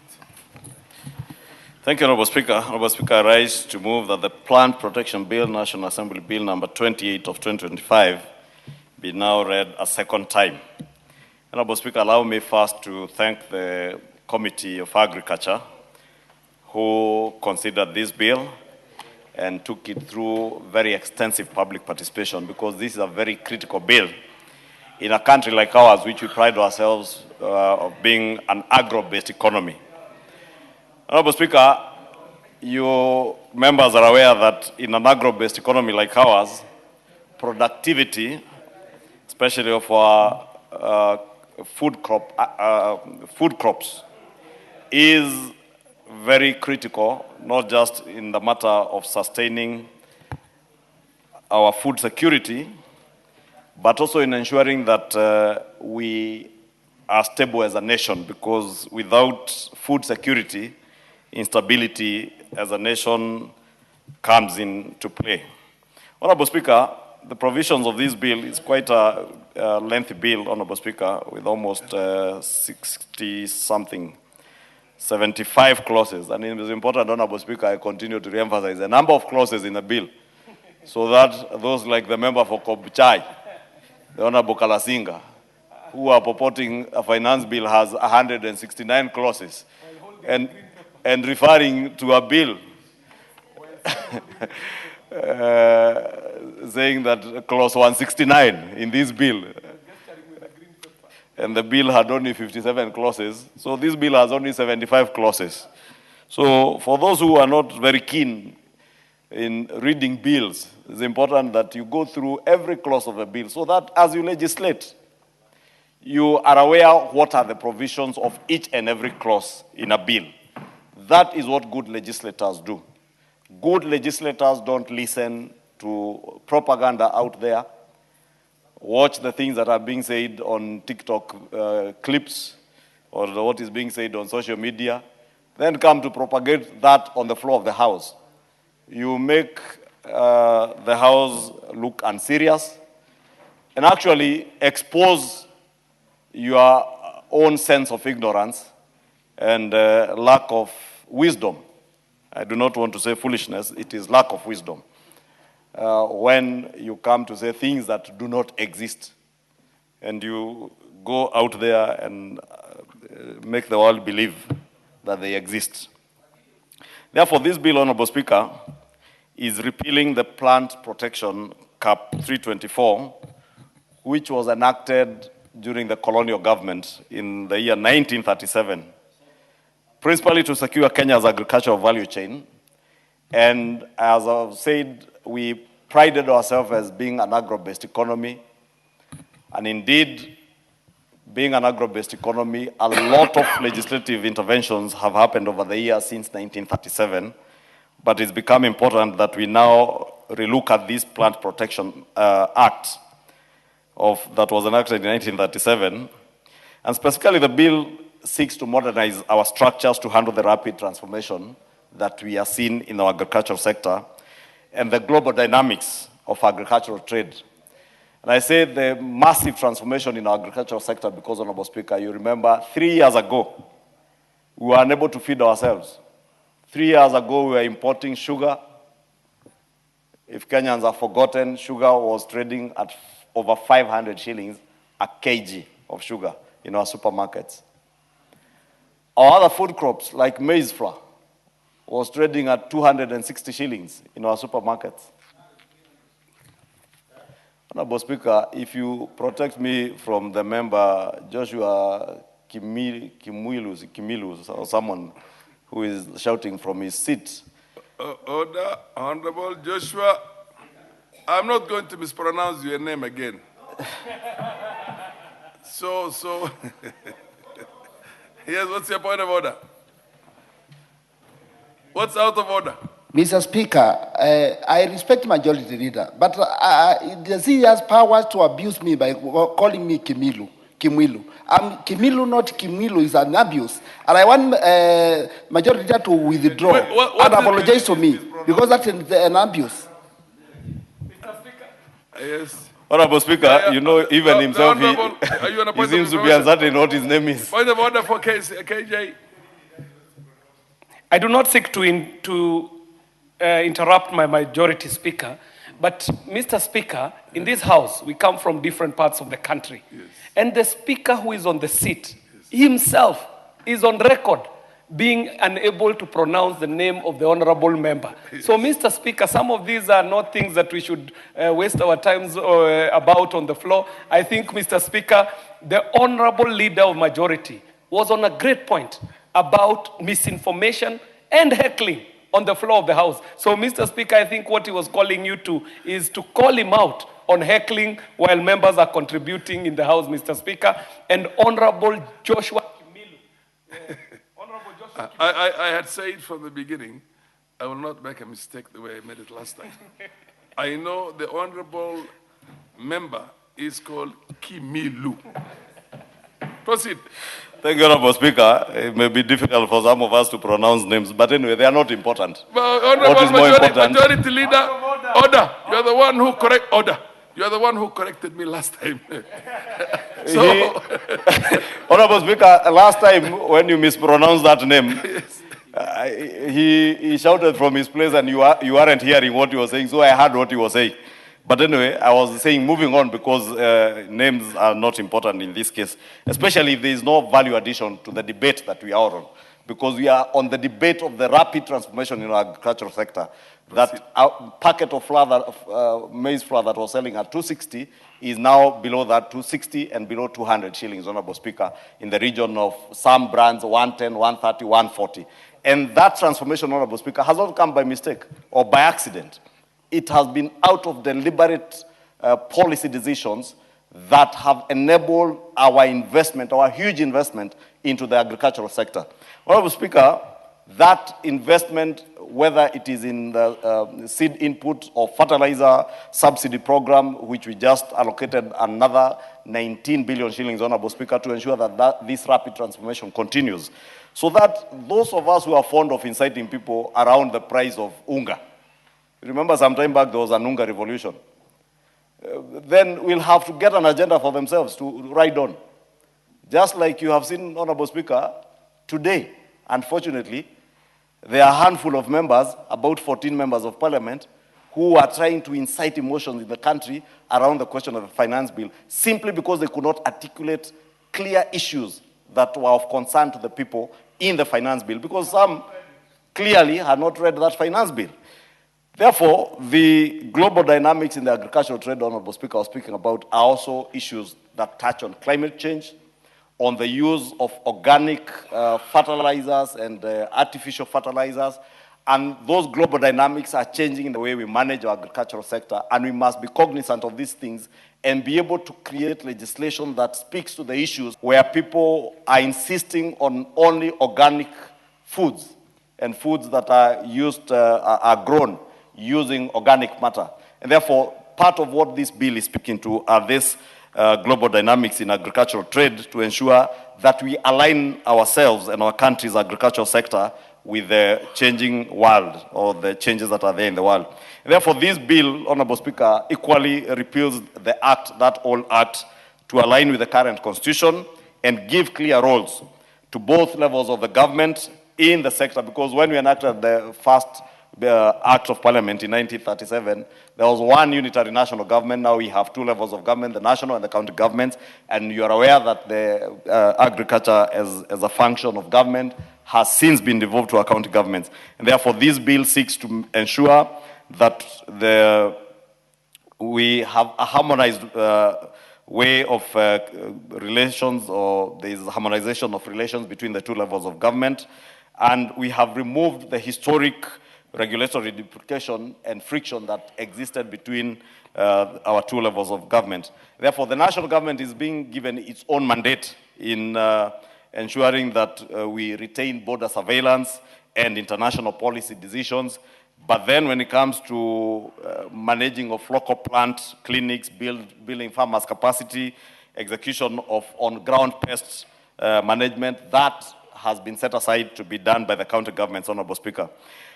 But just pointing out the key objective was close to 40% of our food crops globally every year, that all the food produced in the world, 40% of it goes to waste because of pests. And therefore, that makes this legislative proposal an urgent priority for our country to ensure that we have proper pest management control. And when I spoke about the global trade dynamics in agriculture, that also speaks to how do we manage our pests, Honorable Speaker. Because there are certain pesticides that we could use that then makes our food crops and our plants unable to access other markets in the globe. And therefore, we must ensure that even the pests that we are using, we train our farmers, and that's why I said even the two levels of government will have the international standards and international policy and border surveillance to ensure that people are not bringing in pests into our country using plants. That is why KEFIS is established to make sure that they control the kind of plants that come into our country, how we do disease surveillance and pest control, and also to ensure, Honorable Speaker, there is also surveillance of what pesticides are coming into our country and farmers are using. And that is why I say there is now a clear dichotomy of what will be the role of the national government in terms of formulating policy, aligning our policy with the international standards and international policies, border surveillance, whereas we leave the county governments to be the ones who are legally empowered to manage local plant clinics, build farmer capacity in terms of being able to educate our farmers to know what pesticides to use. If you are using organic matter in growing your crops, what organic matter can you use that will also not make sure, that will make sure that your food crops are able to access markets globally, not just locally. And also, of course, they will be the ones in the county governments being able to execute the on-ground pest management, because they are the ones who have extension officers on the ground. Honorable Speaker, the key objective of this bill, therefore, is to establish a very clear and comprehensive legal and regulatory framework, or an institutional framework, that will handle modern agricultural challenges. And specifically, the bill targets to do a number of things. One is to prevent the introduction or the establishment and spread of destructive plant pests in Kenya. As I said, it is possible that if we do not manage this space, people can introduce very destructive pests. And Honorable Speaker, not just pests, but also plants. Remember the case of the Madenge plant, which has made the people of Baringo and other areas, including northern Kenya, the hyacinth in the Lake Victoria, Lake Naivasha region, and I think also Lake Turkana, they suffered from the hyacinth. These are things that can come into our country and become a disadvantage to our food production cycle. And therefore, part of the targets of this bill, or part of the key objective of this bill, is to ensure that we have proper mechanisms on the introduction, management, and establishment of destructive plant pests in the country. Two, it also aims to fully institutionalize and facilitate safe international and local trade in plants and plant products. Honorable Speaker, you know, you've seen in many jurisdictions when you are walking out of your aircraft to the terminals, you are told to declare what you are carrying. And part of the things you are asked to declare are whether you are carrying any plants or seeds. And we want to ensure that even in our own country, Honorable Speaker, because I have not seen that at JKIA, we will now have a legal framework that will ensure that people are able to declare, so that even if it's a flower you are coming with from outside, you go to Tokyo and you find a beautiful looking flower, or another capital city, and you want to carry its seeds or that plant into the country, we must be sure that you have approval from KEFIS. Honorable Speaker, this bill also seeks to formally align Kenya with global standards, as I said, by giving full effect to the International Plant Protection Convention, which we are a signatory to, and therefore we will use this bill to give effect or formally align our country to the global standards that we are signatories to, like that International Plant Protection Convention. The bill further seeks to effectively manage transboundary and migratory pests that threaten national food security.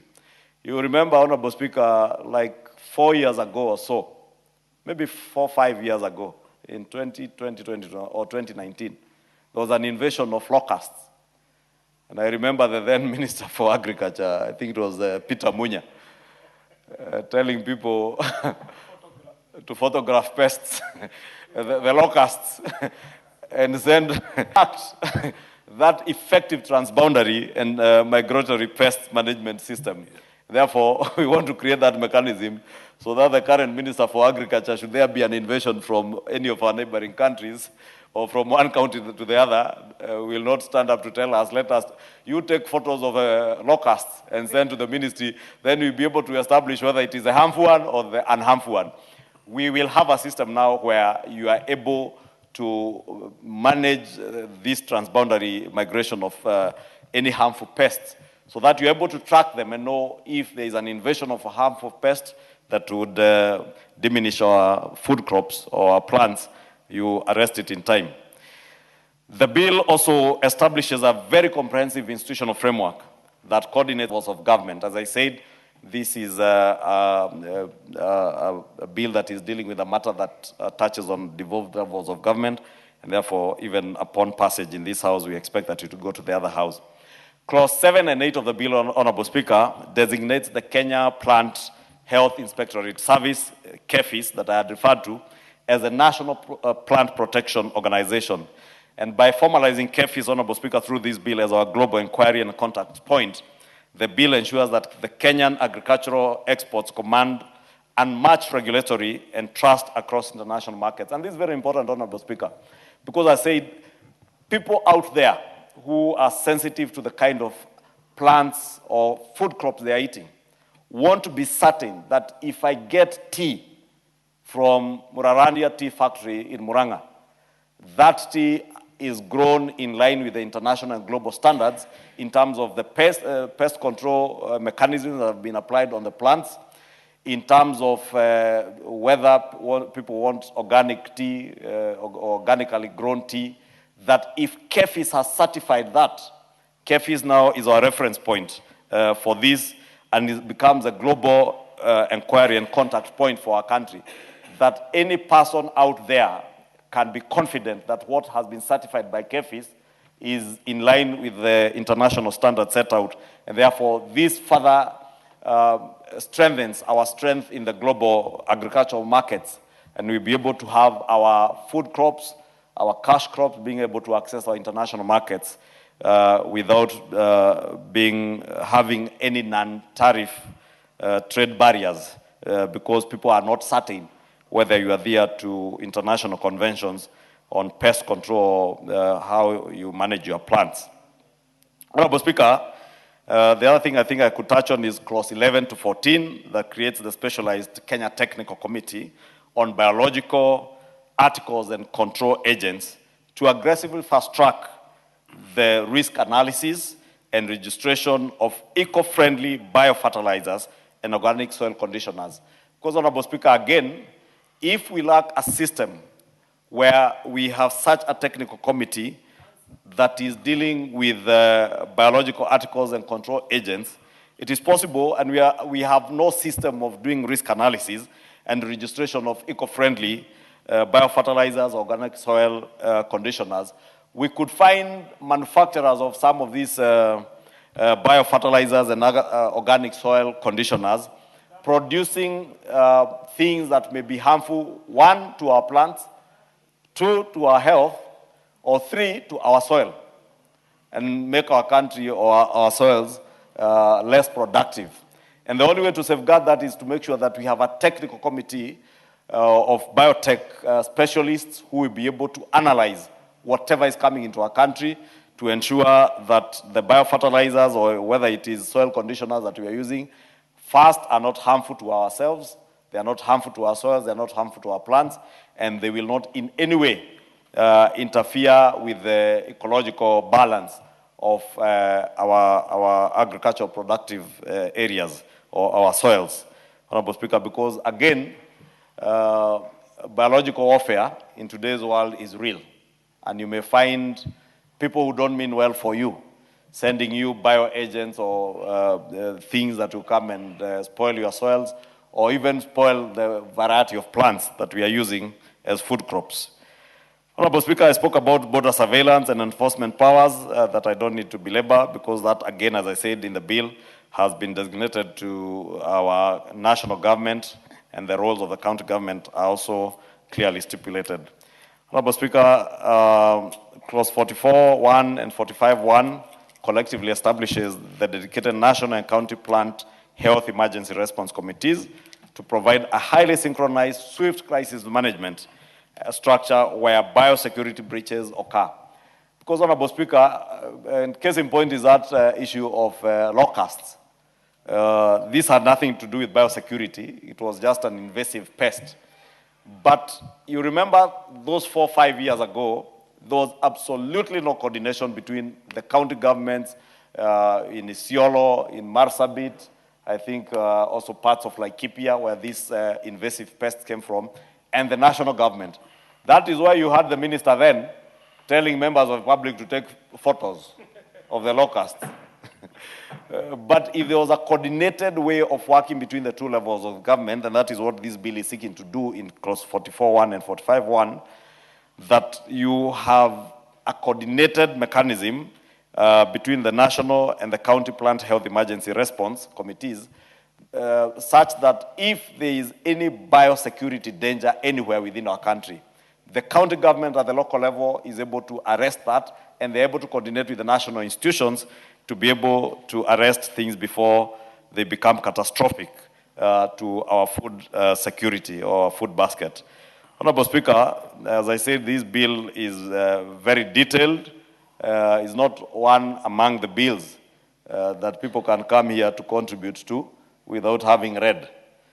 You know, the finance bill, Honorable Speaker, is very easy for people to contribute to, because they can come and say all manner of things without reading the bill, without ascertaining what they have had out there is in the bill.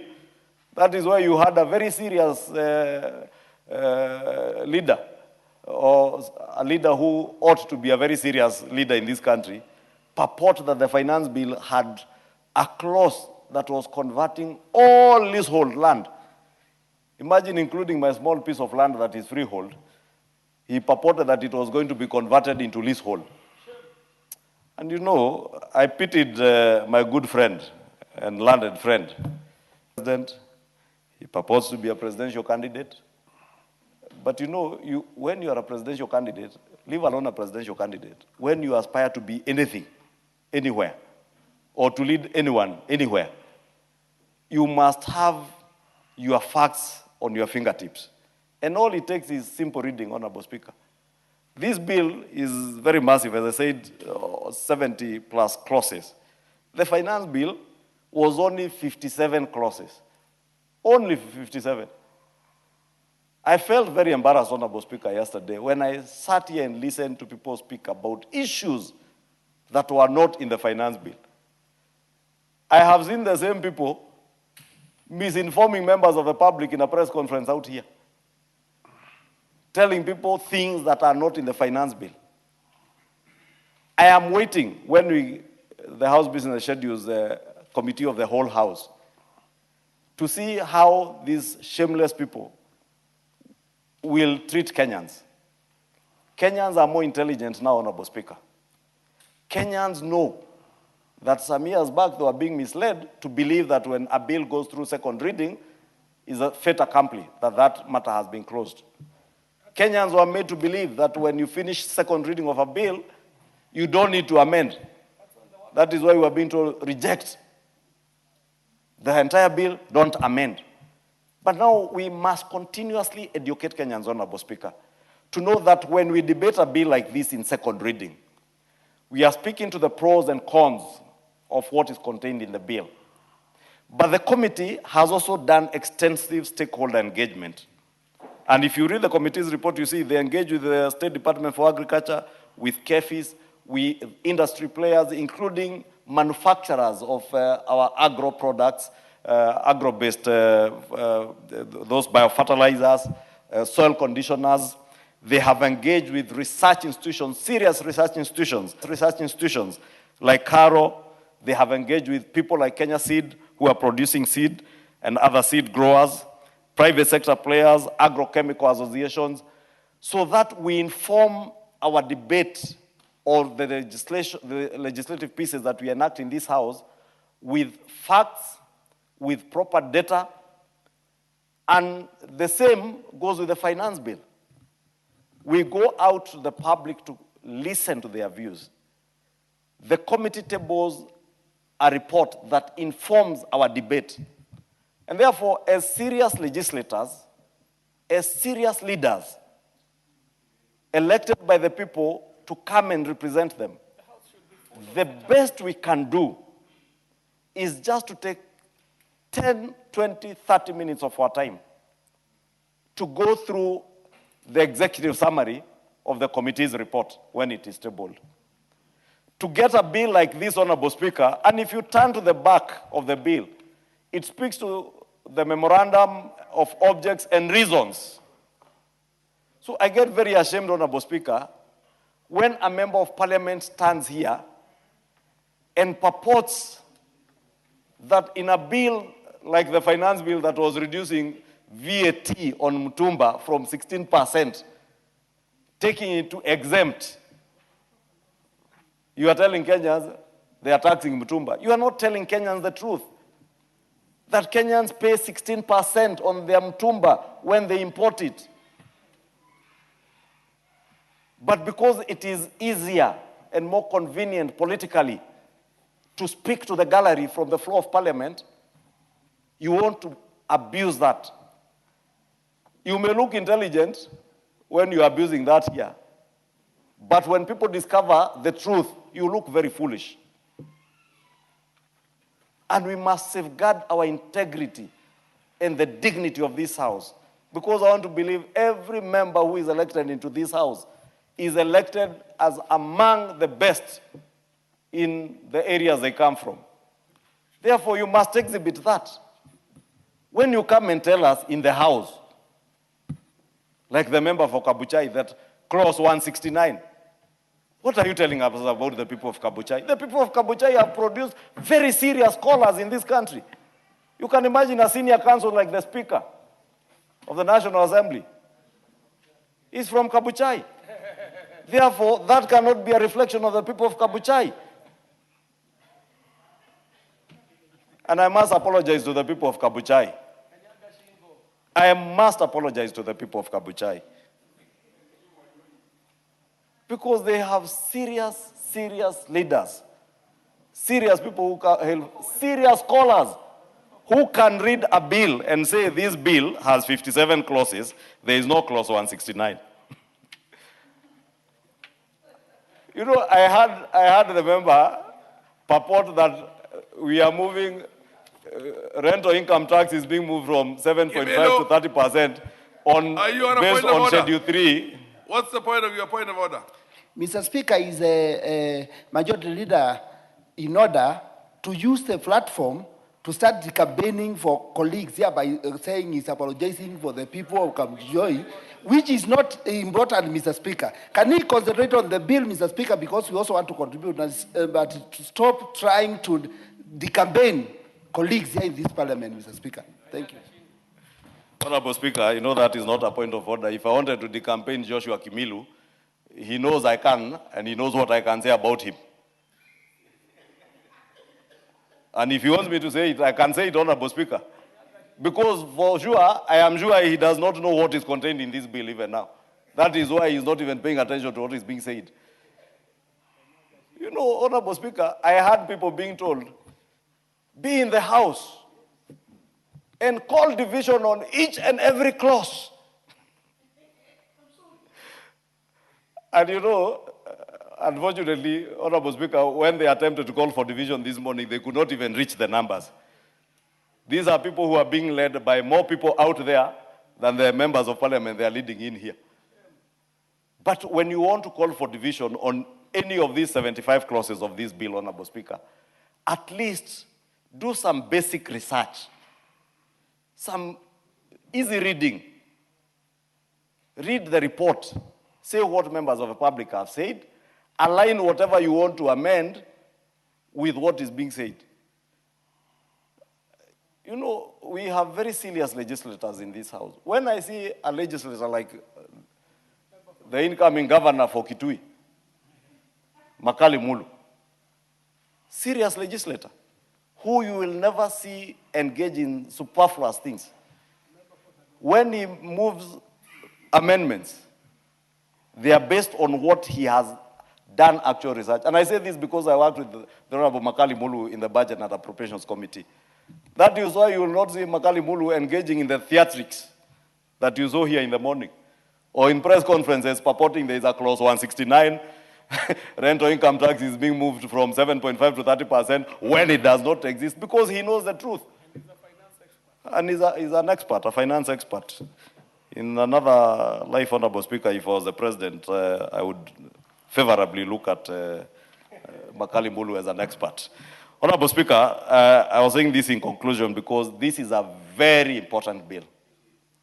Very, very important bill. But Honorable Speaker, you will see they are not here. And members know who I'm speaking about when I say they are not here. They cannot be here because this, you cannot use it for politics. But they thought the finance bill is what you can use for politics. But this touches on the lives of the people of Kenya. Not just farmers, but even the consumers of food.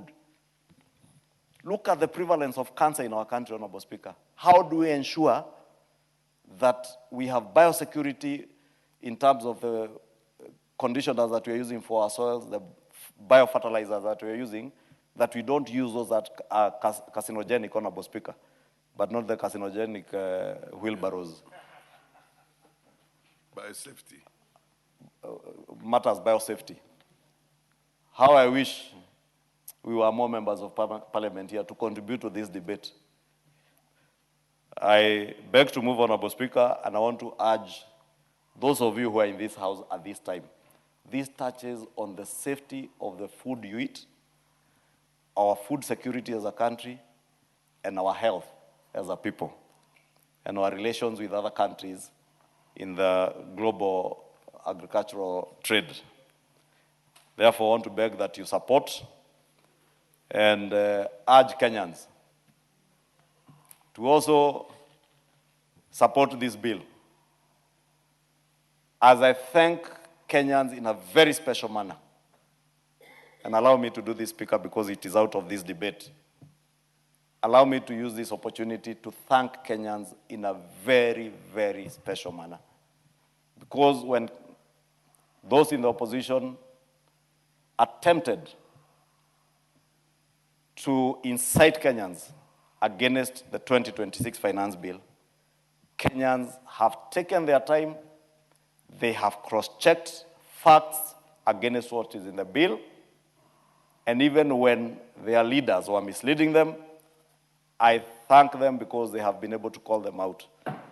I thank Kenyans who have called out those who came to incite them on the floor of parliament without even knowing the color of the bill, or knowing how many clauses were there, or knowing what was contained in the 57 clauses, or knowing the import of what was in the schedules.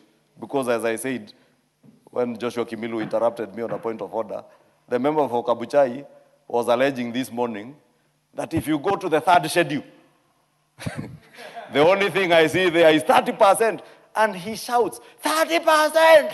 30%! Can you imagine? Honorable Speaker, you know, I was watching that, Honorable Speaker, from my office, and I said a quiet prayer for the people of Kabuchai, that God may favor them.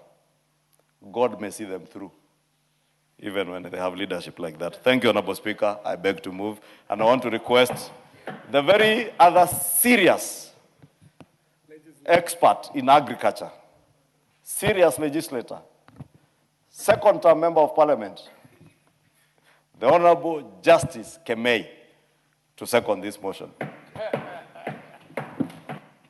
Proceed, Honorable Kemei. Yeah, thank you, Honorable Speaker, for this opportunity for me to second the bill. And on the onset, Mr. Speaker, I want to thank the Majority Leader for the remarks he has given in this House and for the very, very good compliments he has given about me.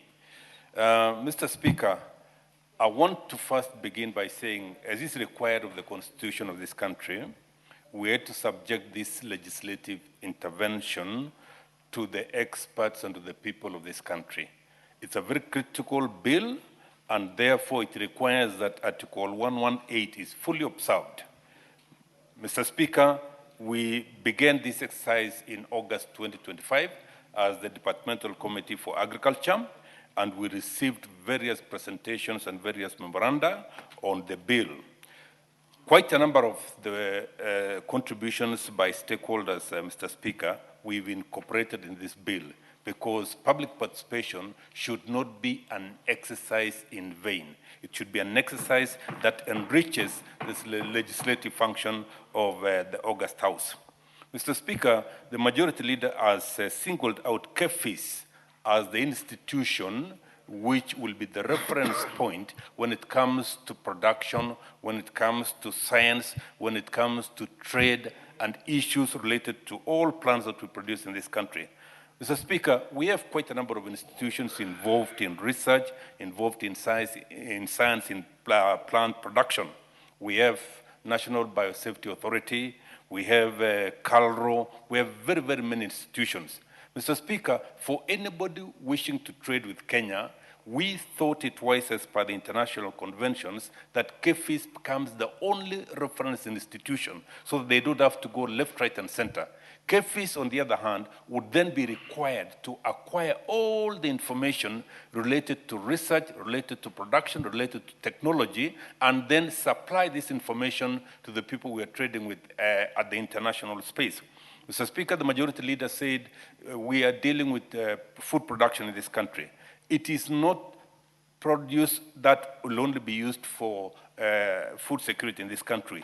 We must occupy the global trade stage with products from this country. And designating KEFIS as the single institution will make sure that whoever has queries about any crop in this country can then go to KEFIS and get the required information. There are issues, Mr. Speaker, like traceability. A person consuming a product in London, for example, would wish to know that this product comes from where in this country, is produced by which farmer. That traceability aspect of trade should be, should be the responsibility of KEFIS, so that KEFIS can be able to acquire that information and make it available at the trading environment. Mr. Speaker, we cannot divorce science, we cannot divorce research from today's production. Any scientific move, any research, any technology that is used for production in this country is technology that must be recognized when it comes to trading with any plant that we produce in this country. And the critical aspect of it is that whatever we produce must be safe for human beings and must also be safe for animals. It must also be healthy for our animals, and it must also be healthy for human beings. Mr. Speaker, I want, as we are doing this legislative intervention, I want to really appreciate the role that the stakeholders did. What we received from the stakeholders greatly enriched this bill and make sure that whatever we are producing, Mr. Speaker, at the end of the day is a document for posterity. I'm seeing across the aisle, Mr. Speaker, a member of parliament who helped us do the Sugar Act in this country. the amount of research that went into it. And I'm glad, Mr. Speaker, that I participated keenly in the production of the sugar bill and in its conversion into law. I want to appreciate the role it did. The stakeholders also gave us so much input when we were producing that bill, Mr. Speaker. We must also appreciate them. Mr. Speaker, that will not end there. The office of the clerk, your office in particular, did give us the opportunity to go out there and speak to the people of this country. We want to appreciate your office, we want to appreciate the office of the clerk, because we were given the required support so that when we come to the House, we're coming to the House to give out a substance of great involvement of the people of this country. Mr. Speaker, as per the International Plant Protection Convention, we are saying the representative of KEFIS in any international convention, the representative of this great international institution in this country is KEFIS. And I want to ask KEFIS that today we're going through times when we have pests, when we have pesticides, when we have other harmful production techniques, that KEFIS must now be fully on the alert, because we're putting Kenya on the international trade environment, and we must be correct when it comes to the things we're doing. Mr. Speaker, I don't want to belabor the objects and the reasons for the bill. That has been ably put by the majority leader. But I want to ask my colleagues in the National Assembly that this bill is probably one of the most critical bills that we've produced in the 13th Parliament. Look at them very closely. I want to invite the Honorable Joseph Wekesa Simiu Majimbo Kalasinga to also read closely this bill. Those are his names. The Honorable Joseph Wekesa Simiu Majimbo Kalasinga, to read this bill very, very critically, because it affects production in Western Kenya, and he should be able to make a pronouncement on this bill if he has read it quite widely. Mr. Speaker, I don't want to belabor. There are very many of the 75 clauses.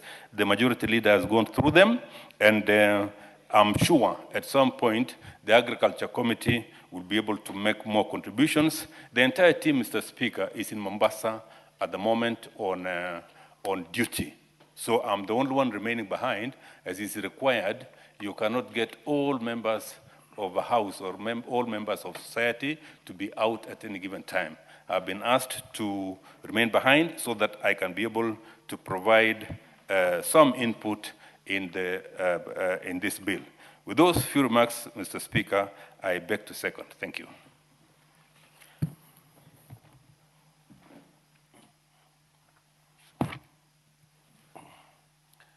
Honorable members,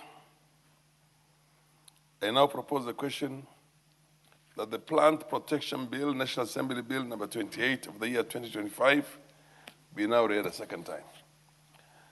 The Honorable Kimelu.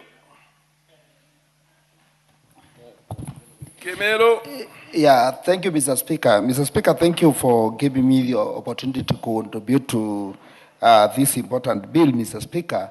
And Mr. Speaker, before I make a few contributions, I want to say that these bills are very important to our country because these are house of laws. And Mr. Speaker, when we come with a bill here, Mr. Speaker, it's very important for us as members to read it critically and know as we contribute what, Mr. Speaker, we meant to our country, Mr. Speaker.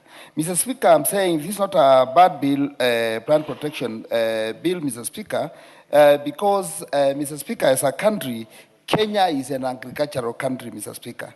And, Mr. Speaker, anything improving production in this country, Mr. Speaker, as a legislator, Mr. Speaker, we also need to see how we can improve and also help our farmers, Mr. Speaker, for one day, which is, Mr. Speaker, the way as members of the parliament, we also need to think on how we can do this, Mr. Speaker. Mr. Speaker, today we were talking of finance bill, Mr. Speaker, and there are so many complaints on the finance bill which we are talking about. Mr. Speaker, some of these issues cannot be solved by pressing Kenyans to dig on their pocket, Mr. Speaker. But if we can come up with a formula whereby we can concentrate on, first, Mr. Speaker, improving agriculture in this country, Mr. Speaker, a problem. So, Mr. Speaker, if we can come up with such bills which are touching the common mwananchi, Mr. Speaker, which are helping those even local farmers who are down there, Mr. Speaker, including the government itself, Mr. Speaker, I think we can be able to stand on our own and try to avoid even borrowing in this country, because borrowing in this country is becoming a headache to Kenyans, because the debt, the huge debt we have in this country, Mr. Speaker, we are the one to pay, and our children, Mr. Speaker. And we also need, this is the high time we need to start thinking on now we can avoid borrowing in this country, Mr. Speaker. When this government was getting in, Mr. Speaker, they promised that there will be no borrowing in this country. And I'm shocked, Mr. Speaker. It is borrowing day and night, Mr. Speaker. So, Mr. Speaker, we also need to sit down and go back to a drawing table and see, Mr. Speaker, how we can come up with a government which can stop borrowing in this country, Mr. Speaker. And one way of doing it, Mr. Speaker, is trying to do things which can improve agriculture, Mr. Speaker. Because, Mr. Speaker, when I go back to Kambani, I see there is a Thoke Dam. Thoke Dam can feed this country, Mr. Speaker. And, Mr. Speaker, if we could have concentrated with this dam, Mr. Speaker, and come up, because we have good soils in our country, Mr. Speaker, and do a serious farming, do a serious agriculture in the country, Mr. Speaker, I think we can come up with a solution whereby, as a country, we can stand on our own without even borrowing, Mr. Speaker.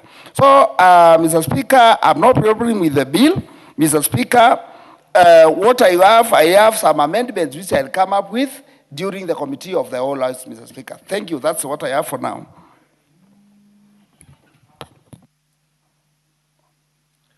Honorable Murugara, followed by Honorable Wangwe. Thank you very much, Honorable Speaker.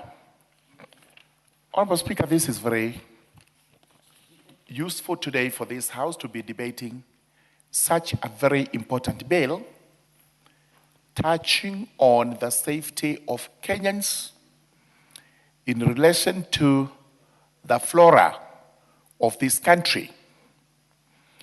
As constantly we defend animals, the fauna, we must also know about our flora, which is a source of food, a source of life, because of the air we breathe, and also the greatest saving environment, which is very important for this country.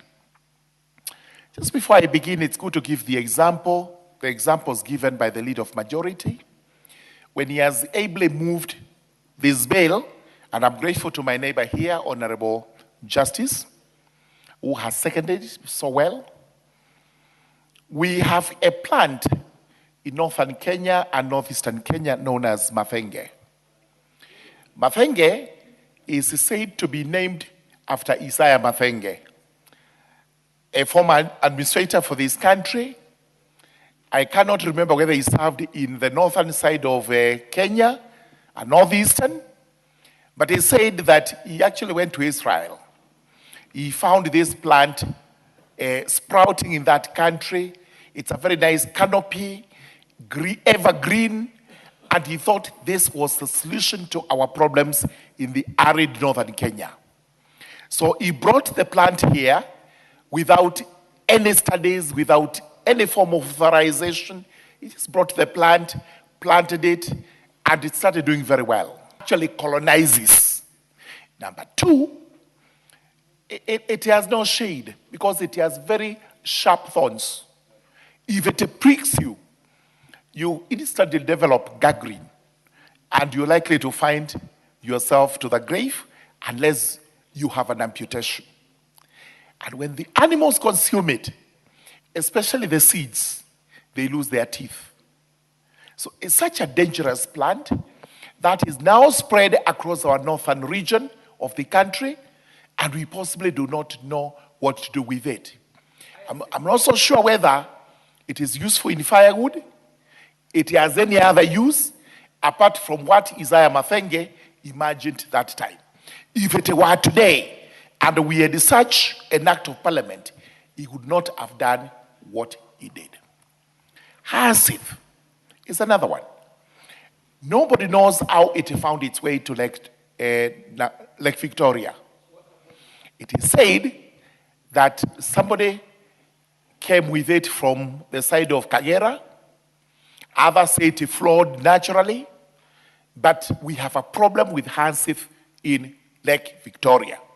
But interesting enough, somebody from that area must have come with some chute and throw it into Nairobi Dam, the famous Lake Nairobi.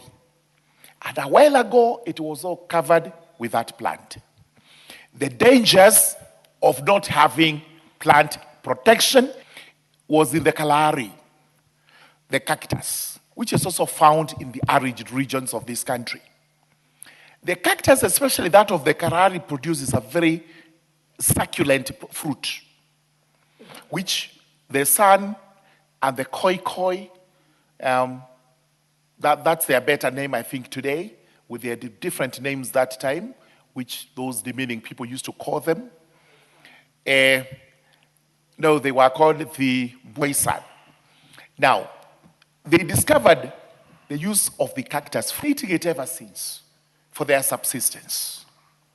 Without any form of plant control and protection, the whites from America studied this plant, discovered that in fact, and therefore, they took the plant to their country, pretending that they were going to study, but it's now confirmed that they have it over there for starch manufacturing. So, invaded with plants that are. This bill, as bio, is extremely important. But also, most important, towards the end of the bill, you find that it deals with pesticides and possibly insecticides. As we continue to grow various crops in this country, properly indicated by the leader majority, we look at our crops and our animal products. When they say that is not fit for human consumption, what happens in the country where, without much care, without much ado, we consume those products without questioning? This is the reason we have prevalence of diseases, including the killer cancer, worse than any other disease known to mankind. And for sure, whether we like it or not, cancer is attributable, in most cases, to what we consume. Therefore, this law, which replaces an old archaic act, which was used by the colonialists those days, is now what we should enact so that we have plant protection to safeguard our biosafety and our biosecurity. I beg to support. The Honorable Wangwe, followed by the Honorable KJ. Thank you, Honorable Speaker. Honorable Speaker, allow me on the onset to support this bill, National Assembly Bill number 28 of 2025. Honorable Speaker, this bill is really overdue. In the last Parliament, Honorable Speaker, while I was serving the Committee of Agriculture, we tried to come up with a similar bill, but it was overtaken by another bill on phytosanitary, a bill on phytosanitary that went through the House. Therefore, Honorable Speaker, we felt that that bill would address the issues that were bedeviling the importation of pesticides. But indeed, it was not. Honorable Speaker, KEPHIS, Kenya Plant Health Inspectorate Service, as it is known, is one agency that has really been empowered through this bill to address the issues of plant health, so that, Honorable Speaker, language, I want to call them doctors. in human life, they are the doctors of plants. So they diagnose what the plant grows. And Honorable Speaker, what you eat ends up building your muscles. Green fusion, what goes into the plants, they are made of the input. Therefore, it's important, Honorable Speaker, that we really look at this bill as a solution to what is likely to happen when we enforce it, Honorable Speaker. Why do I really support this bill in that direction, Honorable Speaker?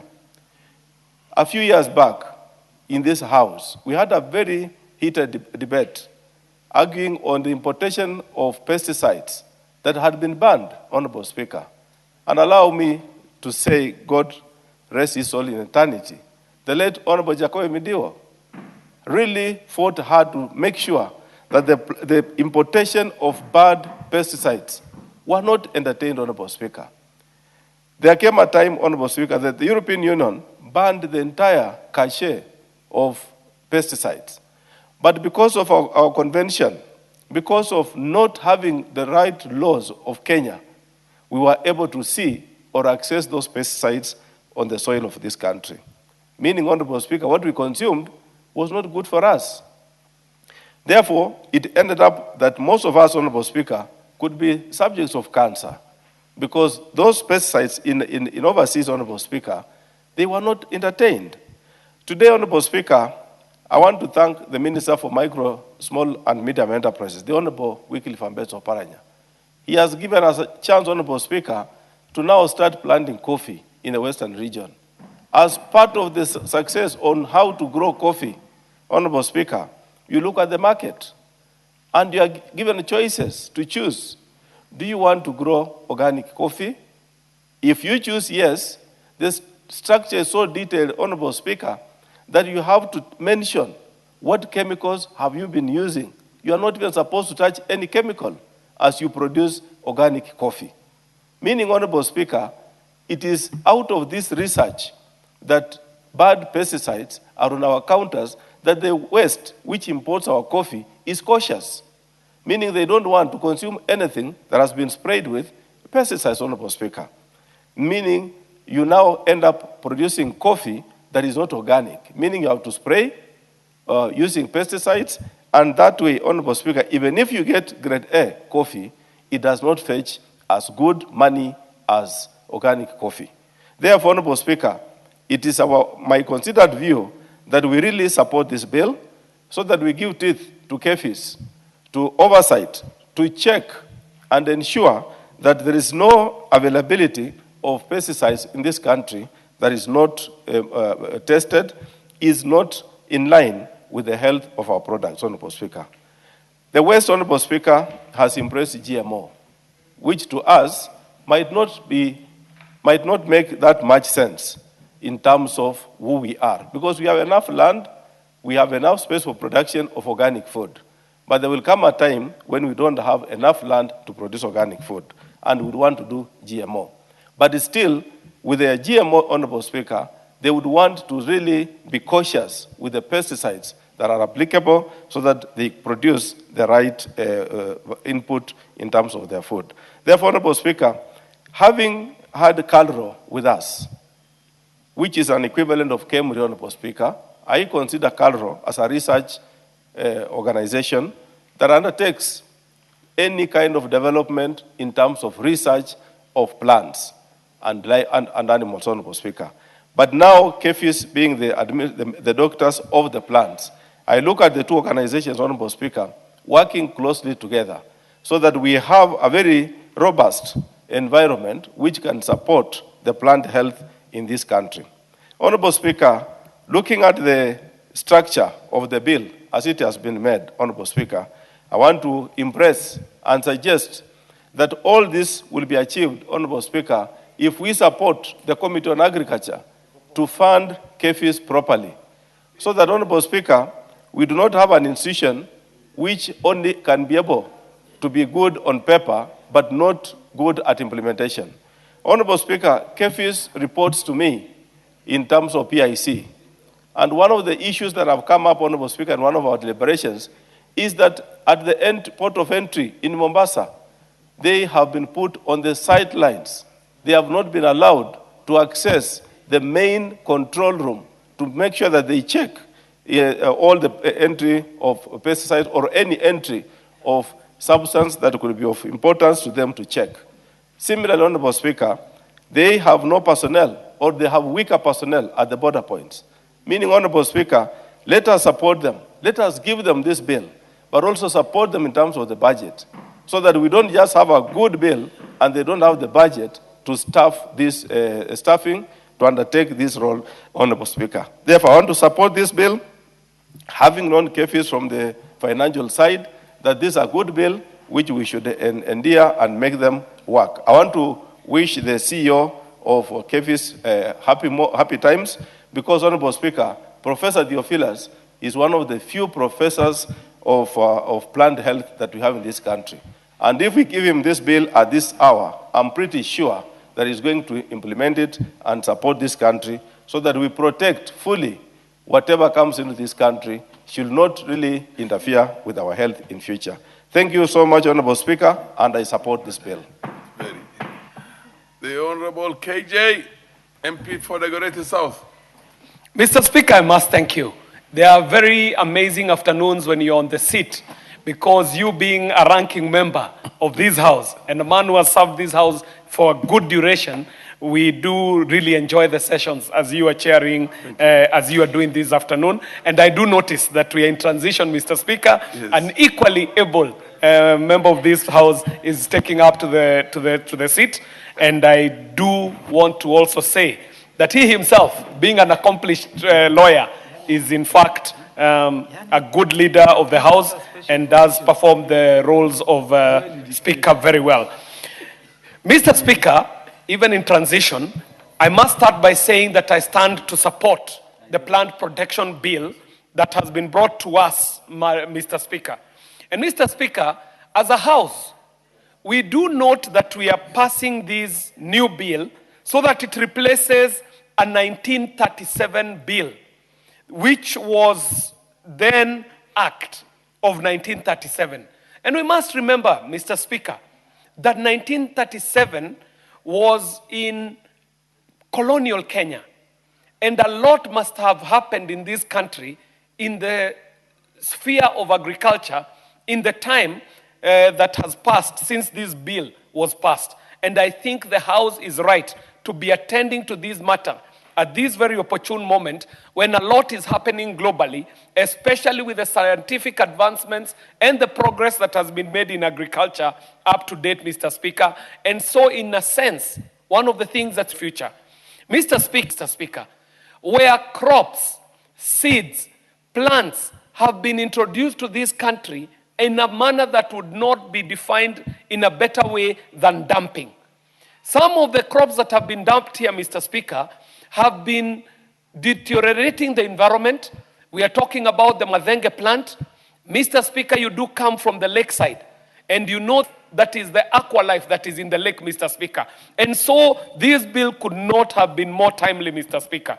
Mr. Speaker, from the presentation in this bill, I support, because we are seeking to prevent the importation of dangerous plants and pests by virtue of passing this bill. And more importantly, Mr. Speaker, as I said, we are trying to align Kenya to the international standards and conventions, some of which we have even passed in this parliament, Mr. Speaker.